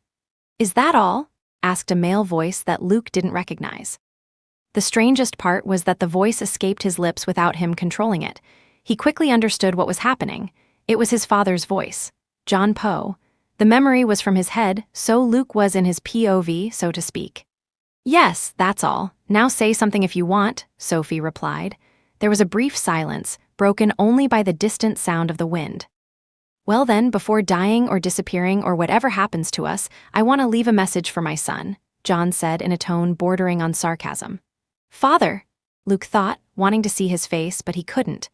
Luke, if you're the one seeing this, it means you're alive, which is good. My advice for you is simple: have children, many of them. If possible, get yourself 2 or 3 wives. The Poe family is on the brink of extinction, and the only way to avoid that is for you to start working on it as soon as possible. Sophie rolled her eyes, exhaling a sigh of patience. Is that your great advice? Sophie asked. What else could I say? I'm not going to give him speeches about destiny or revenge, John replied, shrugging. Luke noticed that Sophie, although maintaining her serious expression, allowed a slight glimmer of mockery to cross her gaze before adding, You only managed to marry me because your charms weren't enough to make another woman want to go out with you seriously, considering the position you were in. Are you insinuating I have no charisma? John asked, clicking his tongue with feigned indignation. No. You could have all the charisma in the world, but no woman in her right mind would agree to marry you in the situation you were in. The Poe family on the brink of extinction, at war with one of the most powerful psychic families, no allies, no resources, Sophie replied, pausing briefly. You weren't exactly the best catch, she concluded. Then why did you accept me? Aren't you in your right mind? John asked, not offended by how direct his wife was. Because your charms did work on me, and unlike the other women, I'm not a coward, and I don't care about my family's opinion, Sophie responded. The Umbrio family had turned their back on her and disinherited her when she married John. They tried everything they could to make her leave him, but she didn't listen. She was determined. I'm lucky to have you by my side, John said in a playful tone. You are. Now let's stop wasting time. We need to keep going, Sophie said. The memory began to fade, and Luke felt his consciousness being dragged back to reality. The last thing he saw was his mother's image, looking him in the eyes with a different kind of gleam, though he didn't know if the gaze was meant for John or for him. Luke returned to reality. Enid stood close to him, her senses sharpened and ready to act if a sudden enemy appeared. Was that the last message my parents left me before they died? Luke thought with mixed emotions. It wasn't the message he had expected, but he wasn't disappointed either. The strangest part was his father's advice. There was no emotional message from his parents, and the little information they gave him wasn't helpful. His mother had simply repeated what was written in the letter, that vial number 2 was very important. He put the empty vial in his backpack, zipped it up, and stood up. How much time has passed? He asked, looking at Enid. Enid turned around, and a smile formed on her face upon seeing that he had returned to reality. Less than 5 minutes, she replied. Good, let's go back to Wednesday and Natasha, Luke said, slinging his backpack over his shoulders. He had already told them that he had obtained the evidence. As for their fights, they were about to end. The only opponent left to defeat was Alina, Niklaus's wife. They were at a numerical disadvantage, yet they won so quickly, Luke thought. At the start, Wednesday and Natasha had been fighting 4 vampires, Alina, her 2 sons, and Alex. However, Luke wouldn't count Alex as a real threat capable of shifting the battle's outcome, as his strength left much to be desired, just like Armand and Rosalie. Luke and Enid began heading toward Sunnyvale, but at one point, he sensed a presence approaching them through his domain and stopped. A collision was imminent. Before that happened, he sent the evidence to a safe place using shambles, hiding it and memorizing its location. He knew it was Niklaus, and a fight would be unavoidable, so the best thing to do was ensure the evidence was secure. Afterward, he sent a telepathic message to Wednesday and Natasha, telling them where he had hidden the evidence, as he was about to face the vampire leader of the secondary branch. "Natasha, you go. I'll take care of this vampire," Wednesday said through the group's telepathic link. In the middle of battle, this was the best way to communicate. "Fine," Natasha replied instantly. The moment she found an opening, she withdrew from the fight and headed into the forest. Elena saw this but couldn't do anything to stop her. Her condition was far from ideal, and she was shocked by the strength of these two women. If she lost focus, today could be her last day alive. The cold expression on the Addams girl's face told her that if she won, she wouldn't let them live. Luke looked toward the north, and within seconds he saw a small bat rapidly approaching. When the bat was only a few meters away, its form began to shift until it transformed into a man. For the first time, Luke saw Niklaus. He was a middle-aged man who almost looked elderly due to his white hair. His eyes were red, and his skin was even paler than Wednesday's, paler than any vampire Luke had ever seen before. Luke noticed that Niklaus glanced at Enid, as if wondering who the hell she was and why she was there. Then, he looked at Luke with a seriousness that chilled the air. No one spoke. The only sounds were those of the forest. Luke locked eyes with Niklaus and attempted to enter his mind, only to be expelled within seconds. "Trying to enter my mind? What a joke. You should know your limitations, young one," Niklaus said, his tone rough and dry. Luke remained silent. It was true that he had been expelled, and he had expected resistance from a vampire who had created a mental artifact, but the few seconds he had spent inside Niklaus's mind were beneficial. In that brief moment, Luke had seen that before coming to find him, Niklaus had gone to his home and sent what appeared to be a message. He didn't know to whom, but it didn't look good. Why hadn't the old vampire wanted to negotiate when Wednesday had suggested it? Luke assumed the worst, that this damned vampire was allied with those Spellman bastards and had sent a message revealing his presence. He quickly sent a message to Natasha and Wednesday, informing them of this. "This doesn't look good. Let's get out of here as soon as possible," Natasha replied, already on her way to retrieve the evidence. "I suspected that old vampire acted differently the moment he learned my identity." Wednesday responded as she launched a powerful joint attack with her giant raven against Elena, who was in increasingly worse condition. "Enid, we need to take him down as quickly as possible," Luke said to Enid through a separate link. "Okay," Enid replied, sensing the urgency in Luke's tone as her body began to transform.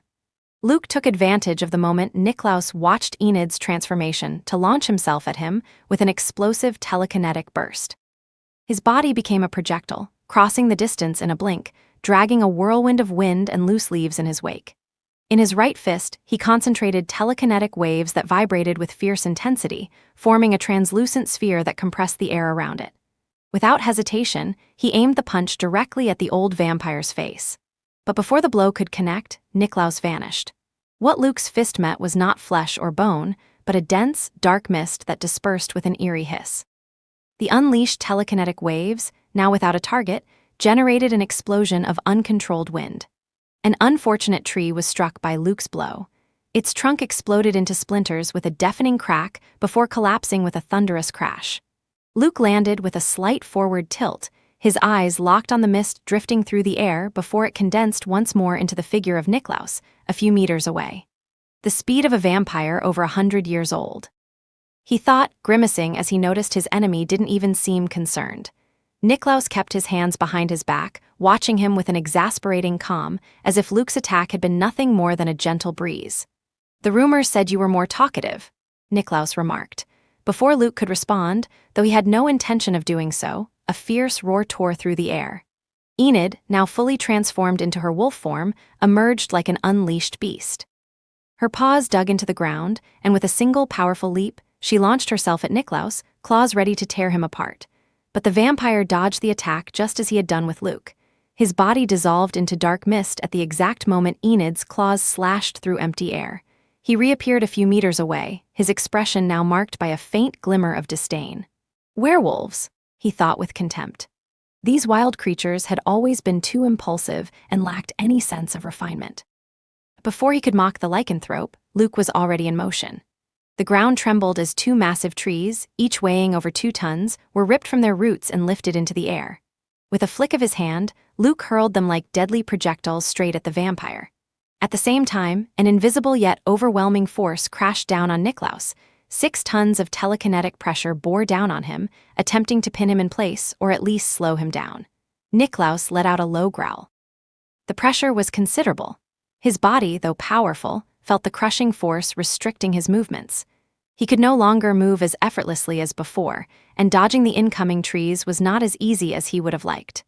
However, even with the telekinetic force limiting his mobility, Niklaus's strength remained overwhelming. With a burst of raw power, he forced his body into motion and narrowly evaded the trees hurtling toward him. Once again, his figure dissolved into a swirling cloud of dark mist, dispersing into the air before reappearing in what he believed to be a safe spot. But he was wrong. Before he could even catch his breath, Luke was already there. Niklaus's eyes widened, his mind processing the impossible in a fraction of a second. How? That's not speed. His instincts screamed at him to react, but his body had no time. That's when he realized Luke hadn't just appeared there out of nowhere. He had been waiting for him. Can he see the future? Is it teleportation? But that's absurd. He couldn't keep debating how the hell the Po boy had gotten there, because Luke's fist, surrounded by vibrating telekinetic waves, slammed brutally into his torso. The impact was devastating. A shockwave of invisible force erupted into the air as the punch connected, sending Niklaus hurtling like an out-of-control projectile. His body was flung violently, smashing through thick branches in his path and kicking up a cloud of dust and dry leaves. Luke barely moved 2 fingers of his hand and murmured, "Shambles." In an instant, one of the many leaves floating in the air vanished, replaced by Enid. Now she was suspended in the sky, directly in Niklaus's trajectory. The vampire's eyes widened in horror. He swapped positions with a damn leaf? What kind of ability is that? Niklaus thought. He had never heard of such a power from a psychic, let alone one as young as Luke. Enid was already prepared to strike. They had planned it in mere seconds through telepathy, an incredibly useful tool for fighting as a team. Luke's telekinesis propelled Enid toward Niklaus. The werewolf's savage roar echoed through the air as she descended with her claws extended, ready to tear him apart. For the first time in centuries, Niklaus felt something: fear of death. He couldn't believe that these teenagers, young enough to be his grandchildren or even younger, fought with such brutality and coordination. They didn't hesitate, nor did they carry the arrogance of the inexperienced. Every movement was calculated, precise, lethal. But there was no time to dwell on it.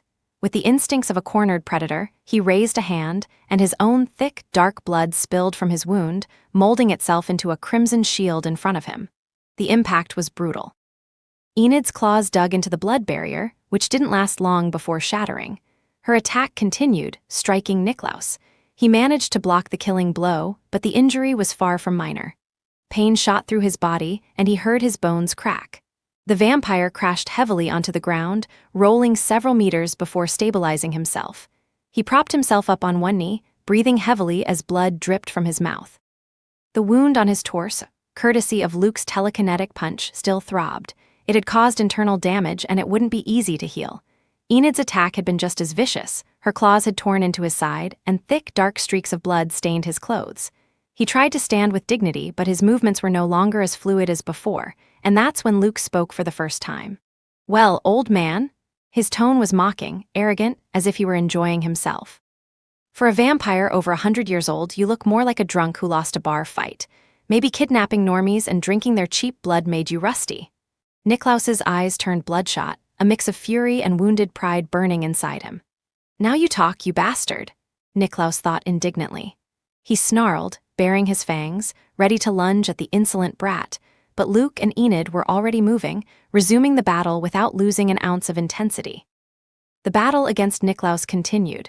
Enid and Luke increased the intensity with every passing second. Their attacks grew more coordinated, understanding each other better in combat as time went on. A powerful kick from Enid in her lycanthropic form sent Niklaus flying, crashing into a tree. Fortunately, he managed to summon a blood shield and use his arms to cover himself, yet he still coughed up blood and felt a tingling in his bones. This is fun, Enid thought, enjoying the fight as her animal instincts took control. Adrenaline coursed through her body like fire, every muscle vibrating with the thrill of battle. It wasn't just the fight that made her smile, it was fighting alongside Luke.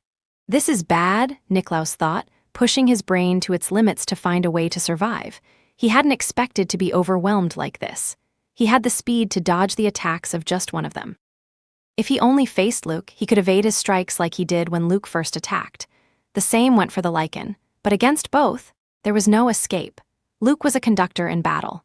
From the very start, his telepathy kept him in perfect communication with Enid. They needed no words, not even glances. She felt his commands in her mind as if they were her own instincts. Moreover, his clairvoyance granted him a 360-degree view of the battlefield. Niklaus could no longer surprise him. Every attempt to vanish and reappear in a blind spot ended with Luke already waiting for him there. He could even use his foresight to achieve 100% accuracy. On top of that, if Niklaus tried to retreat, Luke would swap positions with a leaf, a rock, or even Enid, cutting off his escape. And then there was telekinesis. Niklaus was no longer fighting just two enemies. He was fighting the entire damn battlefield. The trees, the rocks, even the ground itself were weapons in Luke's hands. Logs weighing thousands of kilograms were hurled like projectiles. The ground caved in and rose up to destabilize him. And when he finally managed to dodge one of Enid's attacks, Luke trapped him with a telekinetic force that slowed him down before bombarding him with a barrage of objects. If he somehow dodged all that, the psychic bastard would then teleport right next to him, in the perfect position to land a fatal blow. Niklaus lasted 5 minutes, then 8. By the 10th minute, it was over. He was missing an arm, torn off by Enid's claws. His body was covered in cuts, bruises, and fractured bones. His regeneration could no longer keep up with the damage. Every new wound stole more of his speed, more of his strength, more of his time. He staggered, struggling to stay on his feet. And then he saw Luke watching him. The boy wasn't exhausted. He wasn't panting, sweating, or showing any signs of fatigue. He just had that damn smug smile. Niklaus felt a chill run down his spine. These weren't ordinary outcast teenagers, they were monsters. Luke walked slowly toward the beaten Niklaus, who looked up and met his gaze. "You should have accepted Wednesday's negotiations," Luke said. Niklaus let out a low, rough chuckle, spitting some blood onto the ground. Despite being torn apart with his severed arm and a body riddled with wounds that refused to close, he showed no regret, nor did he beg for mercy. That earned him a bit of Luke's respect, though he'd never admit it. "And miss this wonderful evening?" Niklaus sneered with a twisted grin. "If you think this is over, kid, you're more naive than I thought. You won't leave Sunnyvale alive. Maybe you managed to stay under the radar these past few months, but now your location has been leaked," he added, his eyes gleaming with dark satisfaction. But Luke didn't flinch. He had already seen Niklaus' memories of sending a message and deduced that he had sent it to the Spellmans. "I know. I didn't realize pureblood vampires like you were subordinates to psychics. What will the Drozhia clan say about that?" Luke said. Niklaus narrowed his eyes and simply sighed. He knew that in his current state, his mind was defenseless. Luke, a blue aura psychic, could have easily accessed his recent memories through eye contact. "I'll just ask why," Luke said as a concentrated mass of telekinetic waves gathered in his palm, ready to slice Niklaus' head off. Luke didn't have time to sift through Niklaus' old memories. It would take several minutes, and time was precious. If the vampire surprised him and saved him the trouble, all the better. If he didn't answer, Luke wouldn't care much either, but he was curious. The day your parents arrived, it was inevitable that they would fight the Spellmans. However, they managed to keep running, delaying their deaths a little longer. After they were killed, their executioners came here, wondering why they had wasted time in this place. Niklaus began. He felt that since Luke had utterly crushed him, he could at least answer this one simple question. "They searched both towns in case your parents had hidden something, but they found nothing. However, they did realize what my family was doing, the same thing you discovered. I had to swear loyalty to them, becoming their subordinate and a spy who informed them of the Drozhia clan's decisions," Niklaus finished. Luke nodded. Niklaus' decision made sense. Silencing the powerful psychics of the Spellman family was impossible. If he hadn't sworn loyalty, the Spellmans could have told the Drozhia clan's main branch what was happening, and that would have been the end of Niklaus and his family. For the Spellmans, having a secondary branch of one of the most powerful vampire clans as an asset was a good deal. After all, Niklaus was the leader of a secondary branch. His battle power couldn't be underestimated, and his position within the clan wasn't bad. Luke had only been able to defeat him so decisively because he had Enid by his side and a diverse range of auras. Otherwise, the battle would have dragged on much longer. While he didn't believe he would have lost, it would have cost him valuable time. "Now, do it," Niklaus said, coughing up blood. Luke let out a quiet sigh. His smug expression disappeared. There was no disdain or arrogance on his face anymore, just a neutral, almost solemn gaze. For a brief moment, he gave Niklaus a respectful nod. He didn't have to, but he acknowledged that Niklaus had answered when he could have chosen to remain silent until the end. In a world where most died with resentment or begging for mercy, the old vampire had chosen to speak and accept his fate with dignity. Without another word, Luke raised his hand, wrapped in vibrant telekinetic waves. The energy concentrated, taking the shape of an invisible blade. With a single precise motion, Niklaus' head was severed from his body. This time, Enid didn't say a word. She knew about Niklaus' crimes. Luke had told her about all the missing normies, and besides, this old vampire had been a formidable opponent. Leaving him alive was not a good idea. The vampire made no sound as his head fell heavily to the ground.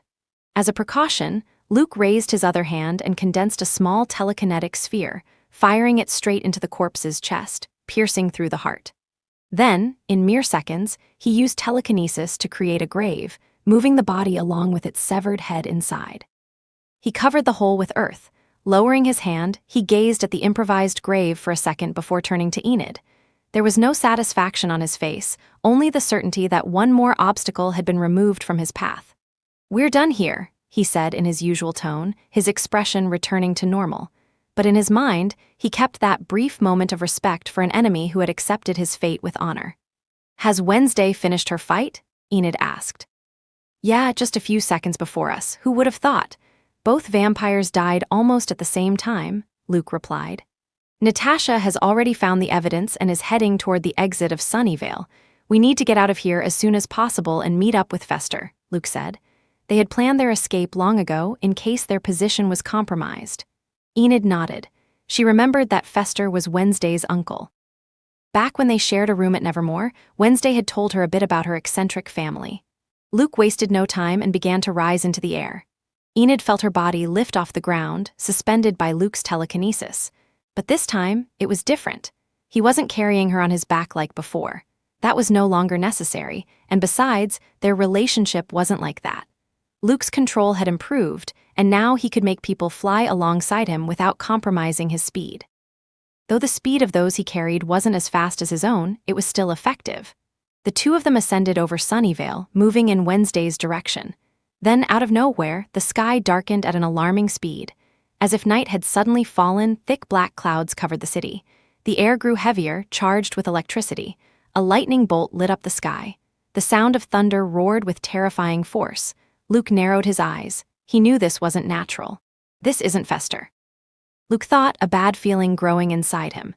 Before he could think about what to do, the sky had already darkened completely, and suddenly, a lightning bolt descended with terrifying speed. It wasn't just a simple flash. It looked more like a rocket falling from the sky, an explosion of pure energy rapidly approaching them. The impact was imminent. The lightning struck the ground, creating a deafening explosion, destroying trees as if they were nothing. The ground trembled, and from the point of impact, a circle of lightning rapidly spread outward.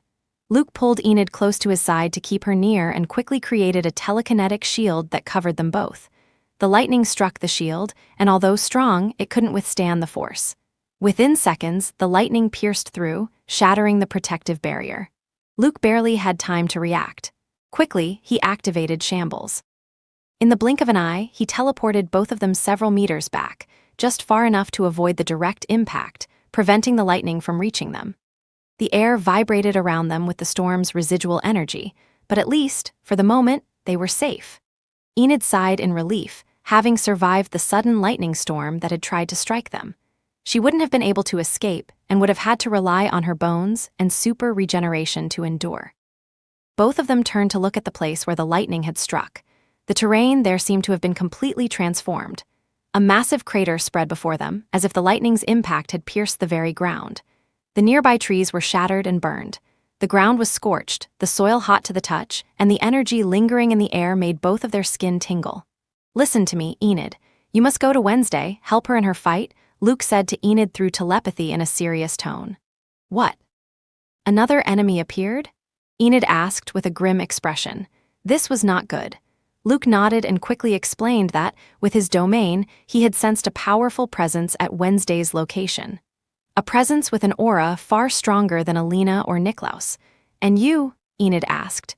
She knew that the enemy who had unleashed that powerful lightning strike wasn't weak either.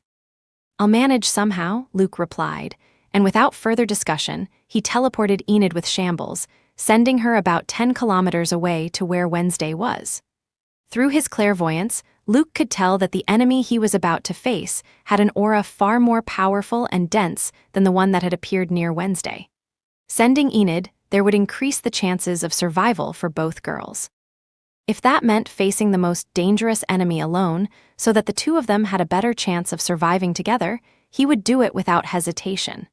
With Enid in her lycanthropic form by Wednesday's side, their chances of survival would increase significantly. She would be a crucial support. Enid was the kind of direct combatant who drew the brunt of attacks, allowing Wednesday to focus on her strategic and lethal strikes. They were an ideal team for battle. Deep down, Luke wanted both of them to be safe. He didn't do it only to improve Wednesday's odds of survival, but also Enid's. Even though they no longer had a relationship, he couldn't deny that her well-being still mattered to him. Despite everything, she had been an important part of his life, the first girl he had ever truly cared about. Luke pushed aside thoughts of Enid, and Wednesday the moment a figure emerged from the massive crater. Through the smoke and crackling energy, a presence appeared, walking calmly. Dressed in pristine beige, without a single wrinkle despite the destruction around him, he looked more like a business magnate than a fighter. Yet the suffocating aura he radiated was unmistakable. His blonde hair was slicked back perfectly, not a single strand out of place, as if even chaos itself couldn't touch him. His icy blue eyes, cold and calculating, locked onto Luke with an intensity devoid of emotion. As he advanced, small sparks danced across his body, remnants of the storm he had unleashed. Each step on the devastated ground crackled with static, as if the very air resisted his presence. Luke watched him cautiously, never looking away. There was no need to ask who he was. He knew instantly, even though this was the first time he had seen him in person. Elliot Spellman, patriarch of the Spellman family, at least on the surface. The man Luke had taken everything from: his wife, his children, his most loyal servant, his position on the council. And yet, there he stood, right in front of him, with no trace of rage, resentment, or thirst for vengeance on his face. Luke had expected hatred, uncontrollable fury, a burning, murderous intent in those ice-blue eyes, but what he found was nothing. A vacant gaze, devoid of emotion, as if Luke were nothing more than a mere obstacle in his path, something to be removed to finally end the Poe-Spellman War. For the first time in his life, Luke felt something different in a fight. Doubt. A cold shiver ran down his spine. He had always trusted his strength, his ability to emerge victorious no matter how powerful his enemy was. But this time, for a fleeting instant, he questioned whether he could actually win. And for the first time, he considered the possibility of dying. Not even against Dolors, Spellman had he felt this sensation, and that was after facing Crackstone while being in far from ideal condition to battle the Spellman matriarch. "I thought you would have the fire element like your children." Before he could finish his mocking remark, intending to provoke his opponent, Elliot moved his hand with impossible speed. A lightning bolt erupted from his palm, tearing through the air with overwhelming force. Luke barely had time to raise a telekinetic shield, but the electric energy struck with crushing intensity. His body was sent flying, crashing through trees at blinding speed. Each trunk he shattered would have broken his body had it not been for the telekinetic barrier he formed around himself at the last second. Finally, after being hurled several meters through the forest, he came to a stop. He coughed, tasting the metallic tang of blood in his mouth. "Shit. I didn't even get to activate my future vision," he thought, wiping the blood from the corner of his lips with the back of his hand, his expression a mix of irritation and focus. Luckily, the wound was superficial, but that didn't change the fact that he was at a clear disadvantage. He had barely managed to stand when he felt a sudden surge in the air. In an instant, multiple lightning bolts rained down on him like incandescent spears of light. But this time, he was ready. He activated his future vision just in time. In his mind, flashes of the future unfolded with surgical precision. He saw exactly where and when the electric attacks would strike. With a mix of pure speed and telekinesis, he twisted his body at impossible angles, allowing the lightning bolts to graze the air where he had been just a millisecond before. A sidestep, a backward leap, a sharp turn, propelling himself with invisible force. Every movement was calculated down to the millimeter, dodging the attacks with superhuman precision. He used his telekinesis for micro-adjustments, altering his trajectory in midair at the last instant. The moment he evaded the electric onslaught, Luke concentrated his telekinesis and, in the blink of an eye, formed a telekinetic orb above his index and middle fingers. Waves of telekinetic energy compressed as fast as possible, vibrating intensely. It wasn't his most powerful orb. He hadn't had time to fully charge it. Without hesitation, he hurled it straight at Elliot. At the same time, he exerted over 10 tons of telekinetic force on Elliot's body, trying to immobilize him or at least slow him down. But it didn't work. The electricity crackling around the Spellman patriarch interfered with the invisible telekinetic waves, dispersing them before they could exert any real pressure on him. It was as if the electrical energy created some sort of disruption field. Luke clicked his tongue and tried a different approach. He sent a mental command, ordering Elliot to stay still. Even just a few seconds would be enough. For a fraction of a second, less than a heartbeat, Elliot froze, but his will was too strong. Luke's mental control shattered almost instantly. By the time the paralysis faded, the telekinetic orb was already about to strike Elliot's chest. But then, in a flash of light, Elliot vanished. A second later, a thunderous crash shook the forest. The orb collided with a tree, triggering a compact yet devastating explosion. The trunk shattered into 1,000 pieces, and a crater formed in the ground, kicking up a cloud of dust and charred splinters. "He's ridiculously fast," Luke thought, frowning. Elliot didn't just dodge the telekinetic orb, he launched himself at Luke like a living lightning bolt. For most, seeing him move would have been impossible. But Luke, thanks to his clairvoyance, managed to catch a glimpse of an electric blue blur rushing toward him at an absurd speed. He barely had time to react before Elliot appeared right in front of him. The patriarch's fist was aimed at his face, wrapped in crackling lightning charged with destructive energy. Luke analyzed his options in a fraction of a second. He knew a telekinetic barrier wouldn't work. Elliot would shatter it instantly, especially with a punch charged with concentrated lightning. If he used his future vision to dodge by a hair's breadth, the electricity would still reach him, tearing through his flesh with terrifying force. That option was out. There was only one way out: shambles. Luke activated shambles at the last instant, vanishing at the perfect moment. A second later, he reappeared hundreds of meters away, a chill running down his spine as he heard what came next. Boom! Elliot's lightning punch struck the ground where Luke had been a moment before. The thunderous impact was deafening. The earth cracked, erupting in a brutal shockwave, sending rocks and dust flying as if a meteor had crashed. If that punch had hit me, even with my telekinetic barrier, I'd be half dead, Luke thought. Elliot wasted no time. He had already locked onto Luke's location and appeared in front of him, launching another powerful, deadly, and lightning-fast strike at his face. Once again, Luke used shambles to escape. He disappeared at the last second, evading the impact by a fraction of a second. Boom, the ground exploded again. Luke reappeared several meters away, his frown deepening. Elliot was already behind him. Another punch, another shambles to dodge. Boom, the craters multiplied, and so did the destroyed trees. As Luke dodged with shambles, he tried hurling trees at Elliot using telekinesis, but the patriarch's lightning shield disintegrated them instantly. An annoying armor that remained active at all times. He gave immobilizing him another try, applying more than 10 tons of telekinetic force, but the electricity nullified any effect on his body. He attempted to fire another telekinetic orb, but Elliot dodged it effortlessly, even when Luke used a mental command that forced him to stop for less than a second. Diving into his mind and implanting a stronger illusion would take too much time. With Elliot's speed, he'd be in front of Luke in an instant, landing a hit before he could even break through his defenses and set up the illusion. Worst of all, every time Luke teleported, Elliot found him almost instantly. He gave him no breathing room, and using shambles wasn't exactly an easy technique to spam.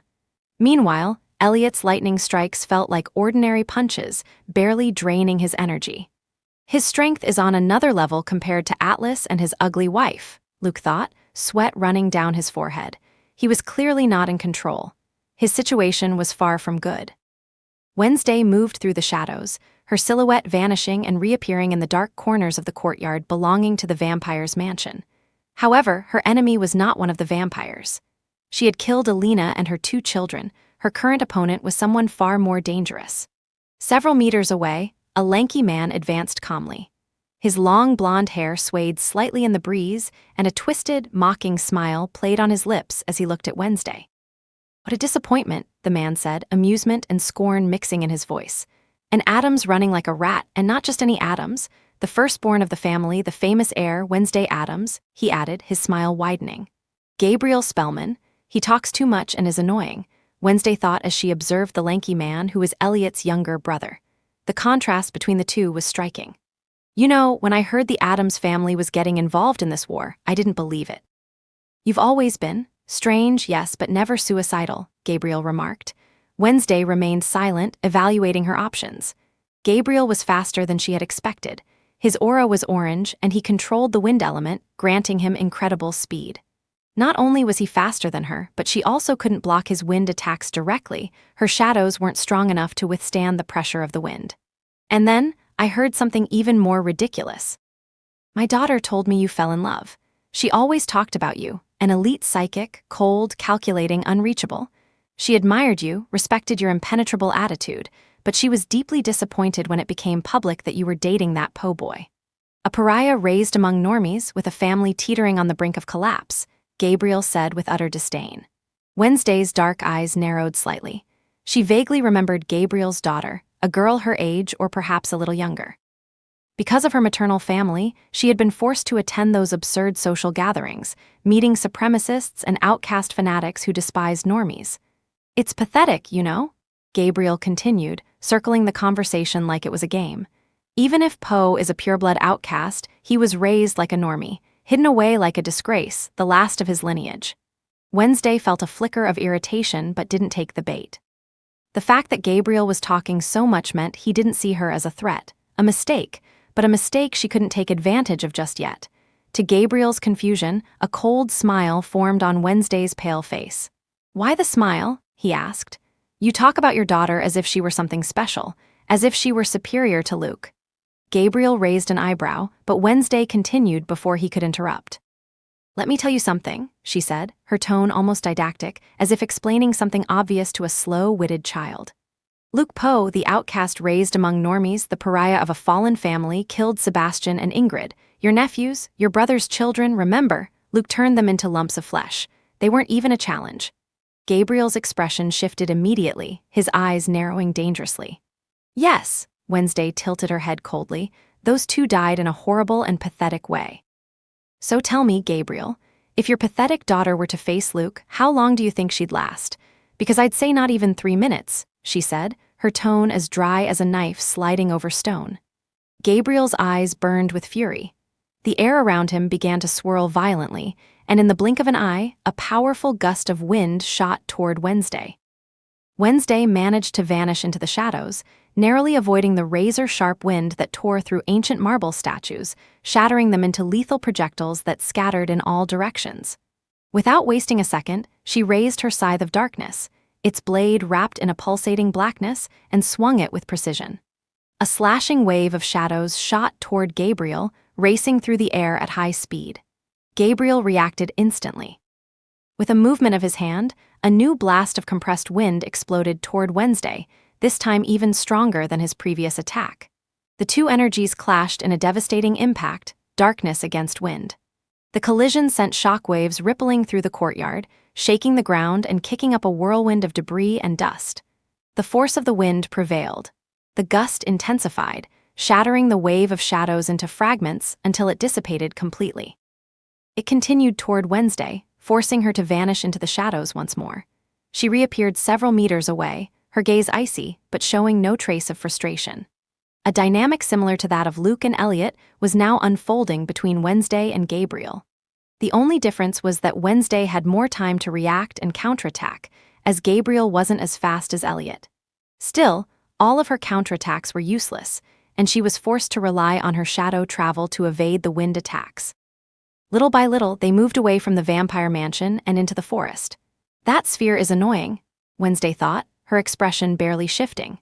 Gabriel had a sphere of air surrounding him, protecting him from potential surprise attacks. It was already difficult to land a surprise attack on him, and even if she managed to do so, the air sphere would neutralize it.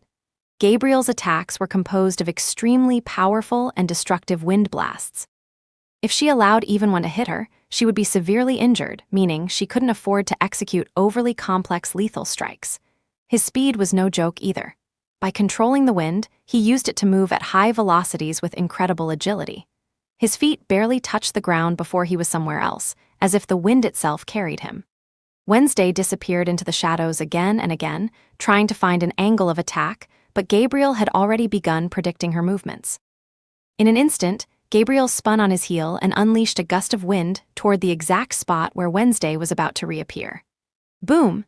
The attack struck the ground with an explosion of cutting wind, hurling rocks and ripping chunks of earth apart with overwhelming force. Wednesday barely had time to avoid it. Gabriel was already in the air, propelling himself with a gust of wind, using his own attack to launch toward her at breakneck speed.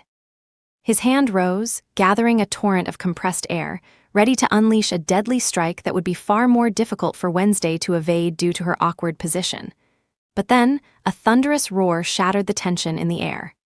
Enid, Wednesday thought. She had already been expecting her arrival, Luke had told her. Though she disliked the idea, she couldn't deny that against this enemy, the help of a werewolf was more than welcome. The massive figure of the werewolf emerged from the trees, charging on all fours with brutal speed. Just as Gabriel was about to strike, Enid leaped. Her colossal body collided with Gabriel mid-air, intercepting him and hurling him away with monstrous force. The psychic shot through the air like a projectile, crashing through multiple trees with a deafening impact. The trunks groaned and splintered under the sheer force of the collision. After shattering 4 trees, he finally came to a stop, several meters away from where he had been moments before. Thanks to his air sphere, the damage was significantly reduced. He had only sustained minor injuries.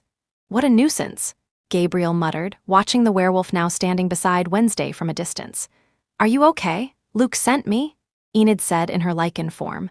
I know. Our enemy is the younger brother of the Spellman patriarch. Wednesday replied, grateful for the brief moment to catch her breath, though she would never admit it. Enid let out a low growl of surprise. That basically meant they were facing one of the strongest psychics among America's outcasts. We won't use the mental link to communicate, Wednesday continued firmly. That would drain Luke, and right now, he's fighting the Spellman patriarch. Enid's expression darkened. Luke was battling someone even stronger than Gabriel. All right. We can't be a burden to him, not even slightly, Enid agreed with a determined nod. Wednesday looked at her for a moment before shifting her attention back to their enemy.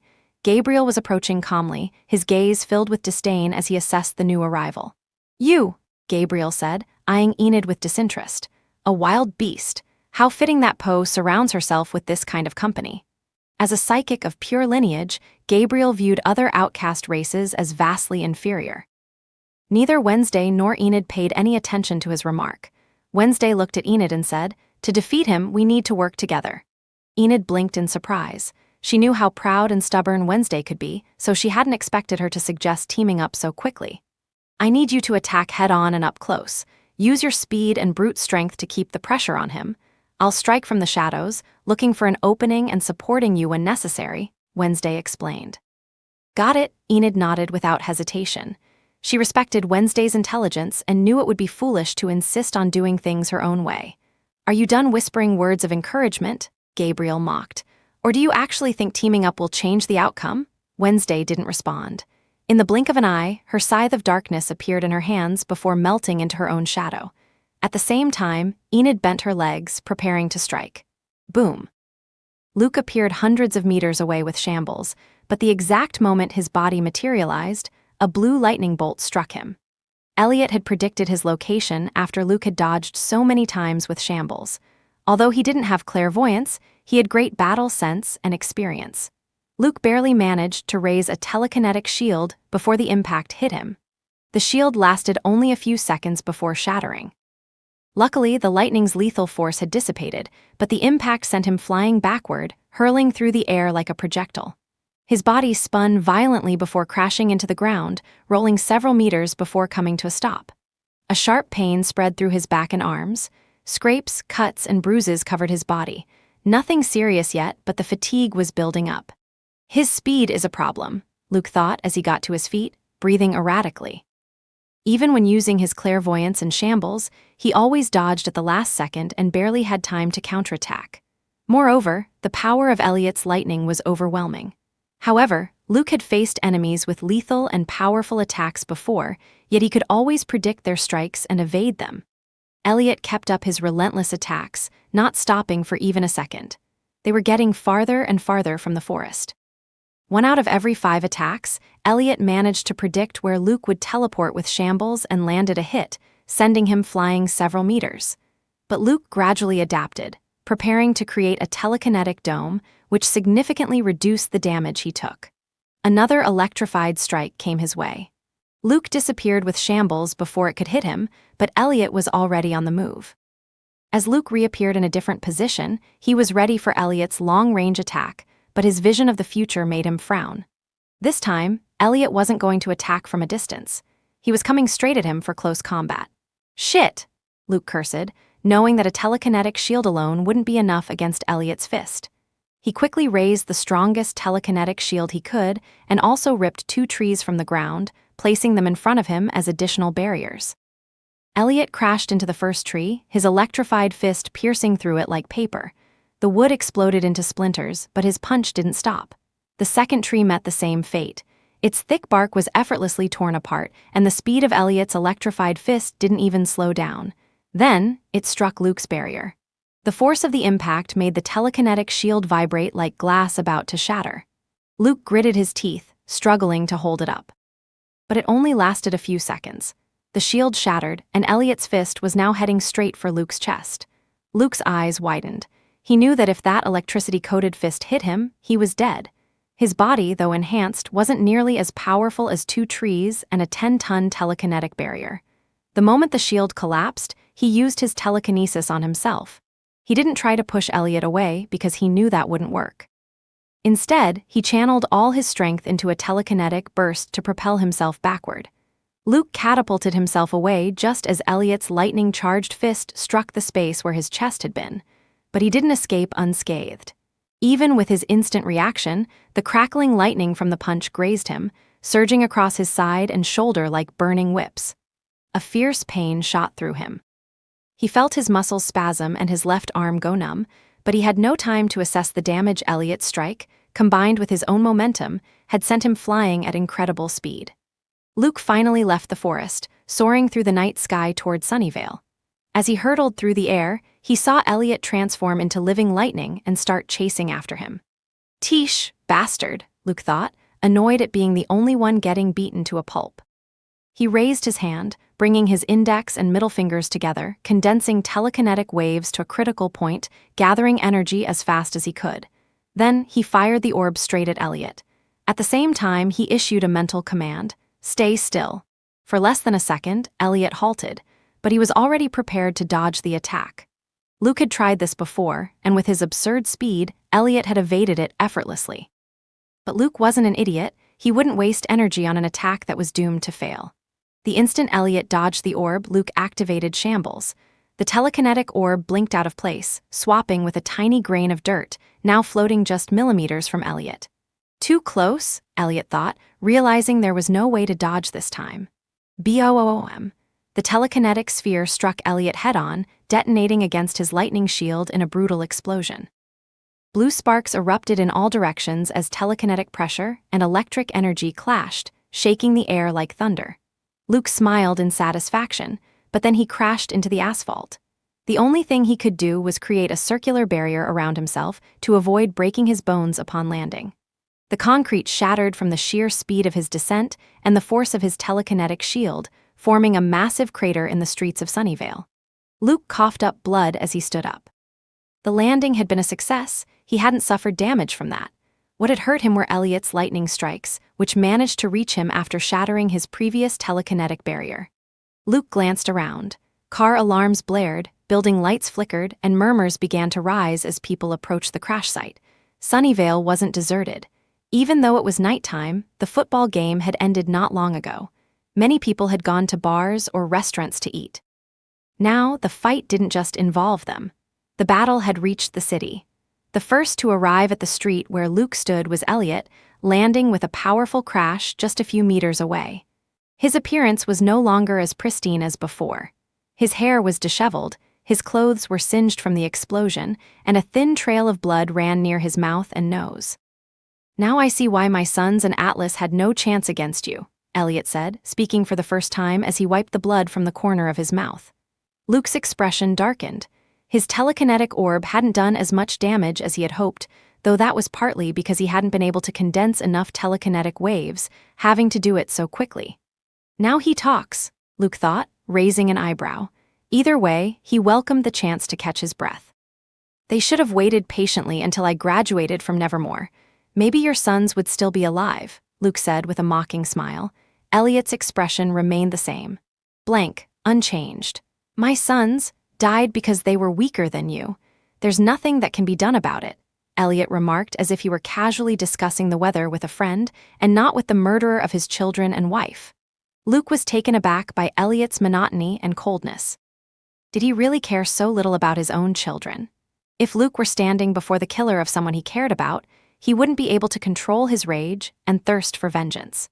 Just thinking about someone seriously harming Wednesday would make him furious. He couldn't even begin to imagine what he'd feel if it were murder.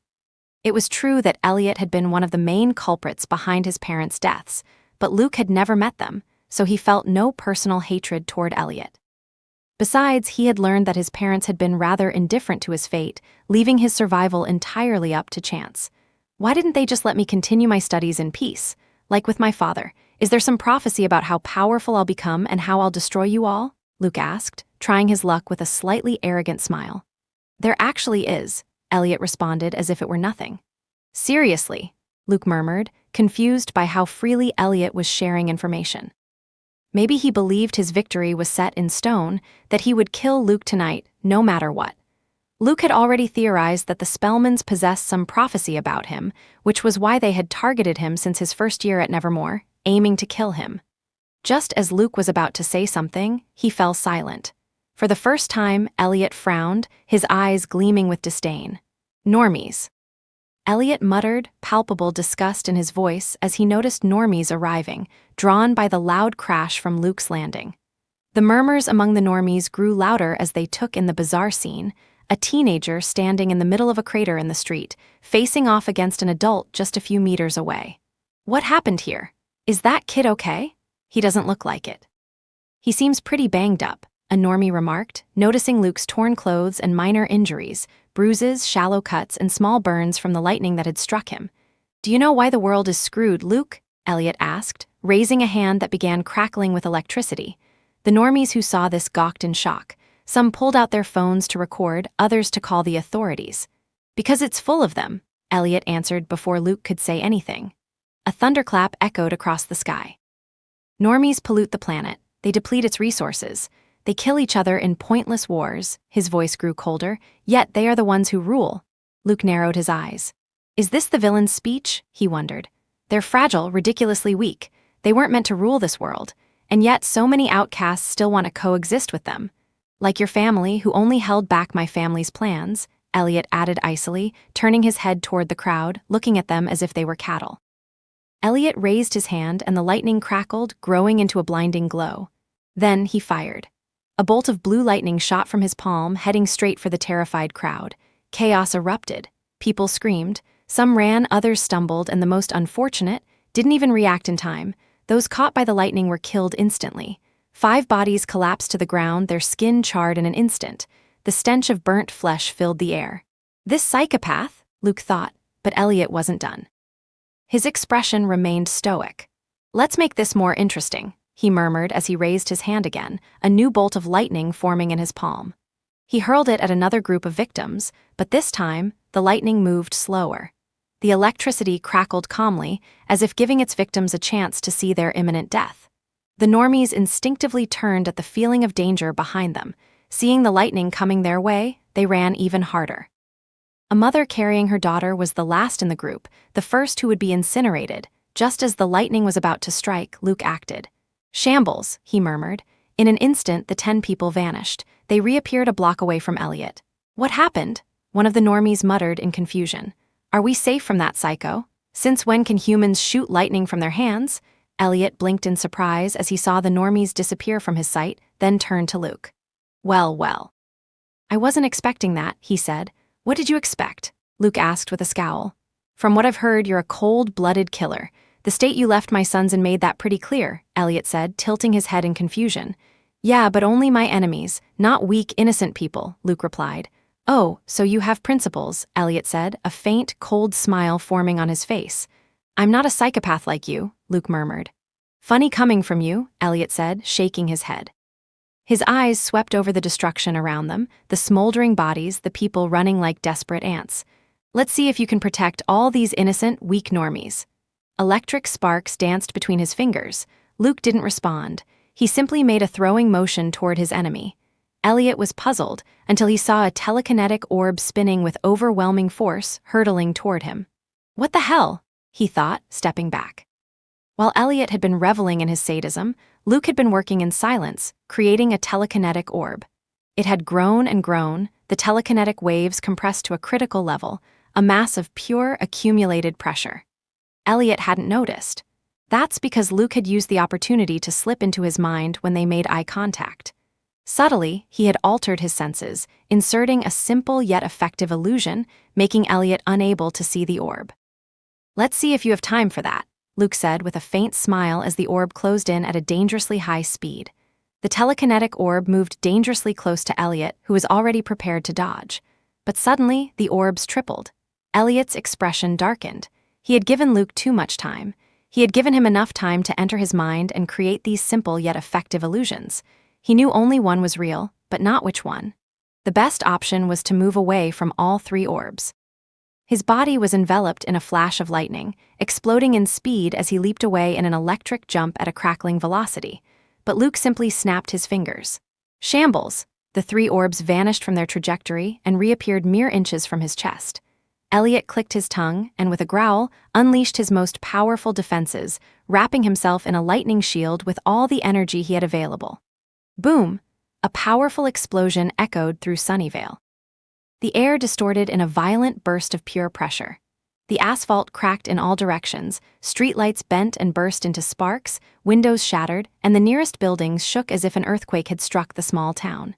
The shockwave tore through everything within a 20-meter radius, leaving behind a cloud of dust and debris as the sound of the impact rumbled through the city. Luke stood amidst the chaos, observing the destruction. Several cars had been destroyed. Luckily, no people were around. A massive crater now scarred the street, far larger than the one from Luke's forced landing.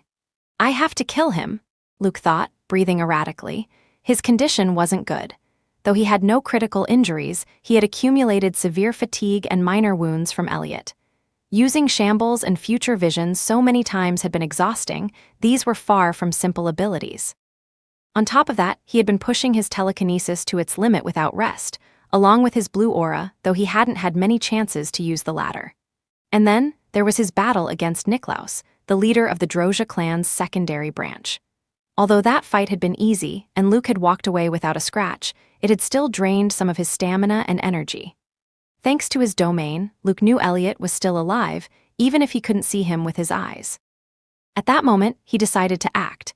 He had to take advantage of the brief window before Elliot could regain his lightning speed and resume his attack. Luke began focusing his telekinesis. He raised his hand, and suddenly, the nearby cars began to move at incredible speed, propelled by his telekinetic force. Several metallic pieces lifted off the ground, entire cars rising into the air like mere toys. With a flick of his power, he hurled them toward the crater where Elliot lay. From within the hole, Elliot looked up, his gaze meeting the sight of massive cars, each weighing several tons, hurtling toward him.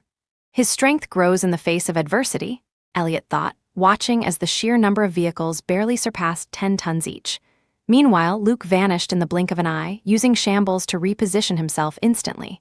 He disappeared from Elliot's sight. He had to prepare for a fatal blow. Extending his open palm, he began focusing telekinetic waves. Energy started condensing in his hand, and the air around him began to vibrate. He would use his telekinetic slash attack, capable of cutting through mythic bronze, a material stronger than steel. If he struck Elliot with this, he could kill him. But he needed 1 minute and 10 seconds to condense the telekinetic waves to the point where they could cut through mythic bronze. In the past, when he first used this attack against Atlas, it took him 2 minutes. Now, thanks to his training, he had managed to reduce that time. Even so, it was still a considerable amount of time, and in a deadly battle, the enemy wouldn't just let you charge up a fatal attack. Elliot emerged from the crater where he had fallen after the explosion. He was injured, but not critically. His body was covered in burns and explosion marks, his scorched skin littered with visible bruises and contusions. One simple mistake had cost him dearly. He had failed to control his disdain for normies, and now he was paying the price. Still, he remained calm. Where is he? Elliot thought, scanning the area for Luke. The place was filled with debris and smoke. The death of his loyal servant, Atlas, suddenly came to his mind. A gorgon with mythic bronze cleanly sliced in half. Was the kid preparing that lethal and powerful attack? However, Elliot didn't worry about it. He could dodge it. He knew that attack could not be repositioned using Luke's shambles technique, since it wasn't a condensed orb that could be manipulated. At that moment, a siren began to wail in the distance, rapidly approaching. The firefighters and police of Sunnyvale were on their way. Elliot turned his head toward the flashing lights, drawing closer to the epicenter of the chaos he and Luke had caused. If you won't come out, then I'll make you come out, boy of principles, Elliot thought, his gaze turning icy cold. His body crackled with lightning, and in an instant he shot forward. Soon, he saw the authority vehicles closing in on the scene. Before any normie inside the vehicles could react, a massive bolt of lightning struck the leading vehicle. Boom! The vehicle exploded instantly, killing the normies inside. The resulting blast was brutal, sending shards of metal, glass, and fire in all directions. The vehicles behind had no time to react. 2 police cars were caught in the shockwave, crashing into each other and flipping over completely.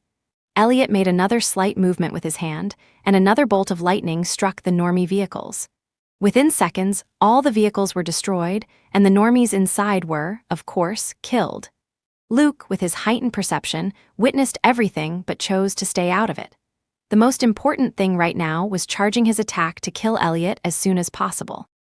If he stepped in now, the only thing he would achieve was getting himself and the normies killed. Elliot continued his destruction. Though he held back, he couldn't afford to waste energy on large-scale, powerful attacks. Even so, the devastation he caused was brutal. In just a few seconds, he had already wreaked havoc and slaughtered dozens of normies. 20 more seconds, Luke thought, furrowing his brows as he focused harder, condensing telekinetic waves into his palm. The air around his hand vibrated intensely. Meanwhile, at a nearby restaurant, people began rushing outside, alarmed by the constant booms and flashes lighting up the city. "What the hell is going on?" Simon exclaimed, still holding his beer, his brows furrowed. He, along with Violet, Kate, and their Shadowside teammates, was celebrating their victory in the football game at a local Sunnyvale restaurant. "Is this a terrorist attack, or what the fuck is happening?" Kate muttered, her face pale. Violet said nothing. Her eyes scanned the crowd, her breathing unsteady. She had been wondering where Tuesday had gone ever since she disappeared after the game ended. She had called and sent messages, but there was no response. She wanted to go look for her, but her friends told her to drop it, that Tuesday had left on her own, and that she shouldn't insist. They needed to celebrate. But now, her worry grew stronger. What if Tuesday was near those explosions? Another explosion shook the ground just a few streets away. A pillar of fire and debris violently shot into the night sky. "Shit!" Simon shouted, stepping back with the others as the shockwave rattled the restaurant. The windows cracked, some shattering into pieces. The screams of the crowd were almost deafening. Then, a figure appeared out of nowhere in a flash of lightning. It descended at terrifying speed, landing in front of them with a presence so overwhelming that it filled Violet and the others with fear. Violet stared at Elliot in shock. The same went for the others as they watched a human being wrapped in crackling blue sparks, as if his body itself was generating electricity. What terrified Violet the most were the man's 2 eyes, 2 icy abysses devoid of emotion, staring at them. There was no hatred, no rage in his expression, just a stoic indifference, as if he were looking at insects he would soon crush.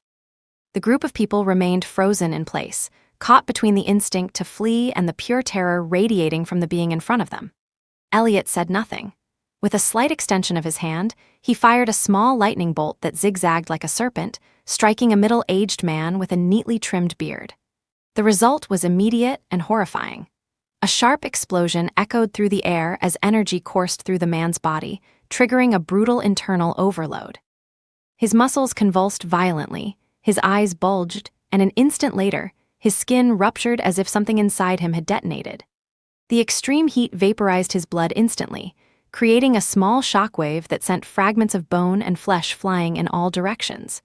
His internal organs burst, scattering charred viscera across the ground as his torso split apart in a grotesque display of blood and ashes. Violet, still processing what had just happened, turned her head at the worst possible moment. A charred piece of flesh struck her cheek, leaving behind a sticky, warm sensation. Her gaze trembled as it dropped to her hands, where she saw dark blood splattered across her clothes. Her stomach twisted violently. "Oh my God," she gasped, her voice breaking, clamping a hand over her mouth as her face contorted in pure horror. The rest of the crowd snapped out of their shock. Screams erupted like a chain reaction. Some stumbled over themselves in their desperation, while others sprinted away at full speed, shoving each other in a frenzied attempt to escape the lightning-wrapped monster who had just obliterated a man before their eyes. Useless, Elliot thought with disdain, lazily raising his hand again. It was impossible for these normies to dodge his lightning. A simple chain bolt could slaughter them all like dominoes, but it was satisfying to watch them scurry like ants. "Violet, let's go, run!" Simon and Kate shouted, grabbing Violet's arm and pulling her away from Elliot. Elliot's gaze locked onto the three teenagers the closest to him. He raised his hand, aiming at them, as a small but lethal bolt of lightning began forming in his palm. But just as he was about to unleash his attack, his body tensed. A flash in his perception, a distortion in the air. Someone appeared beside him, just a few meters away. Elliot turned his head a mere millisecond before a sharp arc of invisible energy came hurtling toward him. Luke. Seeing that his three Shadowside companions were on the verge of death, Luke decided to act. He hadn't been able to condense his telekinetic waves for a full minute, but he believed that with the nearly 50 seconds he had charged his attack, it should be enough to kill Elliot. After all, Elliot was a psychic, not someone with Atlas's tough skin. The air shuddered violently as the telekinetic blade slashed through space at blazing speed, heading straight for Elliot's torso. Luke had teleported less than 2 meters away, an extremely close distance meant to minimize Elliot's chances of dodging. He knew his enemy's speed was absurd, but at this range, dodging would be difficult, especially since his telekinetic slash was anything but slow. To increase his chances of success, Luke invaded Elliot's mind, issuing a simple mental command to freeze him in place. For less than a second, Elliot's body locked up. The telekinetic blade was moments away from tearing into his torso when Elliot vanished with a snap. Luke's eyes widened in shock as he saw his attack miss at the last moment, Elliot disappearing from sight. It wasn't speed. It wasn't reflexes. It was something else, but he had no time to analyze it. A cold sensation crawled up his spine. Before he could react, he felt it, something piercing through his torso. He lowered his gaze and he saw it. A sword, seemingly forged from pure electricity, had impaled his abdomen. "What?" Luke thought. Elliot smiled coldly as he saw his sword pierce through Luke, but just as he was about to deliver a fatal blow, his smile vanished when Luke teleported again. In the blink of an eye, Luke's body disappeared from the electrified sword and reappeared far from Elliot. A small rock had taken his place. Elliot, his brow slightly furrowed, looked at Luke floating in the air, who stared back at him. How? Elliot thought. His sword wasn't just sharp, it was electrified. A single touch should have been enough to paralyze him, burn him from the inside, and yet, Luke was only bleeding. There were no burn marks. He wasn't trembling. He wasn't paralyzed. It was as if the electricity had never even reached him. The moment the sword pierced him, Luke had used his clairvoyance to perceive both his own body and the energy of the sword at a microscopic level. He sensed the current, the vibration of the lightning, and with his telekinesis, he created a millimeter-thin barrier between the sword and his flesh, containing every spark. He couldn't avoid the piercing, but he prevented the worst of it. Before Elliot could react, he executed his shambles technique and escaped the final strike. Although Elliot's previous electrical attacks had been powerful enough to shatter Luke's telekinetic barriers, the sword's electricity was different. It was dangerous, yes, but it wasn't a high-voltage strike released in a single burst. Unless Elliot recharged his weapon with a powerful discharge before the blow, the electricity only ran along the blade, crackling in a continuous flow, dangerous, but weaker than a direct attack. That was why Luke had been able to protect himself from the sword's sparks.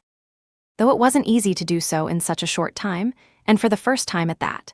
So before Elliot could take advantage of his wound to finish him off, Luke executed shambles to get to safety. Elliot reached this conclusion within seconds of analyzing the situation. "A remarkable mastery of abilities, I must say," Elliot remarked, his monotonous tone barely betraying a hint of surprise. Luke raised an eyebrow, not expecting his mortal enemy to suddenly praise him. "It's been a long time since I've had such an exciting battle," Elliot said, with what seemed to be a faint, excited smile. Then he looked at the three normies who were still frozen in place. Violet, Kate, and Simon barely had time to process what had just happened. Within seconds, they had seen Luke get impaled by a sword, disappear, and then reappear in midair. The only thing they truly understood was that they were still alive, and that was enough. Shit. The three of them thought as they saw Elliot set his sights on them. Their legs trembled, but they couldn't move, even if they wanted to. Elliot snapped his fingers, and an electric surge burst from his hand, a barrage of lightning streaking toward the three teenagers like a death sentence. However, just as the electricity was about to strike them, their bodies vanished, dissolving into the air. Elliot's eyes widened slightly, instantly realizing what had happened. Luke had slipped into his mind again. He only needs a few seconds to break through my mental defenses and plant an illusion that, while simple, is useful, Elliot thought, growing more and more surprised by the abilities of his enemy, who was the same age as his deceased children. If the Spellmans had had a genius like him in their ranks. Up above, floating in the air, Luke kept his gaze locked on Elliot. Violet, Kate, and Simon were soaring uncontrollably toward him at high speed.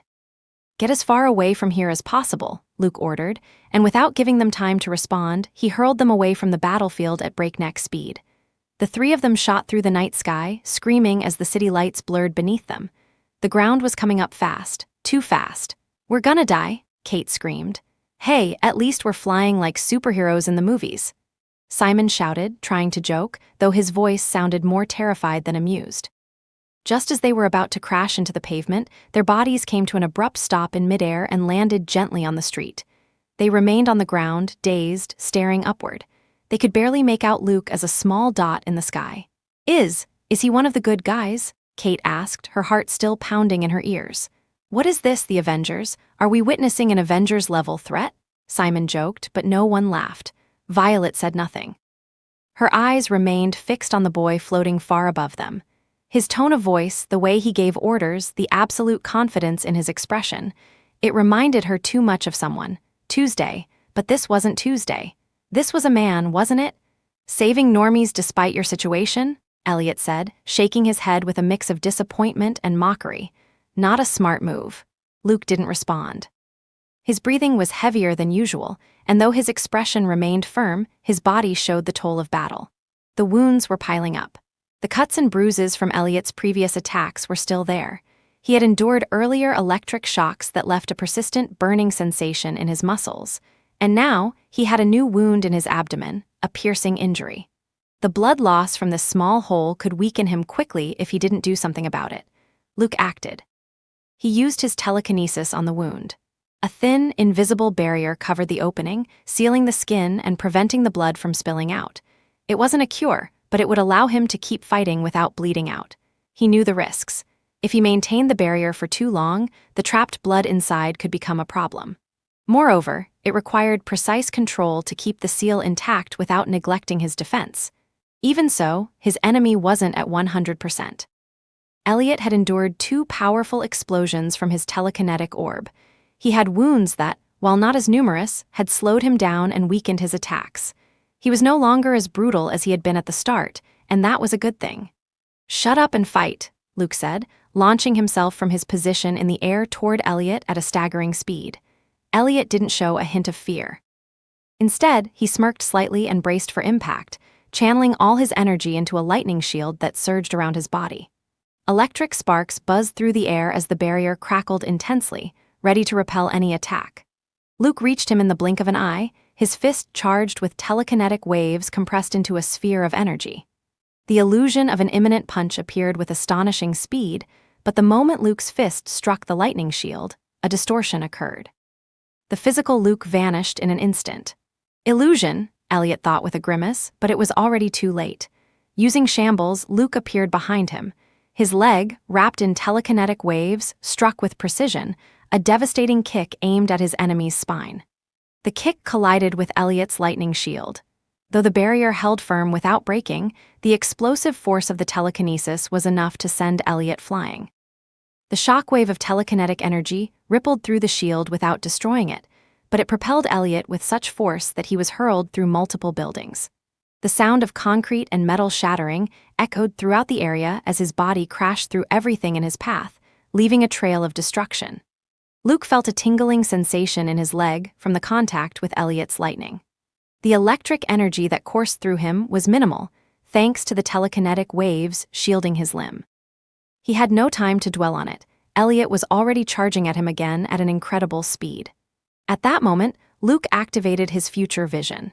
He didn't know how Elliot had dodged his telekinetic slash and appeared behind him. He had to stay alert at all times in case Elliot used the same move again. For a few seconds, he watched a replay of Elliot's movements, anticipating every step, every action. Suddenly, Elliot vanished from his sight, teleporting with the same deadly speed as before. But this time, Luke was ready. Using his future vision, he saw the exact moment when Elliot would reappear behind him. It wasn't enough to react purely with speed, but he compensated with a telekinetic wave, shifting himself slightly at the perfect moment. Elliot appeared, his electrified sword in hand, slashing toward Luke with lethal speed. Barely managing to dodge the attack, Luke felt Elliot's blade graze his shoulder. The sword's electrified edge sliced his skin slightly, and the moment the electric sparks touched him, a tingling sensation and sharp pain shot through his body. Luke held back a grunt and acted quickly. With a gesture, he focused his energy into a telekinetic push. The telekinetic wave erupted with such intensity that the air around him seemed to distort, forcefully blasting Elliot away. However, Elliot's lightning shield was still active. Though the push sent him several meters away from Luke, it didn't actually cause him any real damage. Luke couldn't help but feel frustrated. A typical outcast his age would have been sent flying like a ragdoll, crashing into a wall or something and ending up in pieces. At the very least, he had managed to push Elliot's deadly electricity away from his body. What the hell is that teleportation? Luke thought in confusion. Elliot was an orange aura user. He controlled electricity. He shouldn't be able to teleport. Even if he had control over other elements, nothing should allow him to teleport like that. Could it be an ability from the demonic book? After all, Dolar's servant had taken the demonic book. There was a high chance she had given it to Elliot. But Luke had no idea how long it took to learn abilities from the book or to make a deal with a demon for new powers. I need to think of something. Luke muttered. He couldn't keep using his future vision. It consumed too much energy, and even now he had suffered a minor cut on his shoulder. Elliot's speed was simply too overwhelming, especially when teleporting behind him. With his domain, he saw Elliot charging at him again and got ready.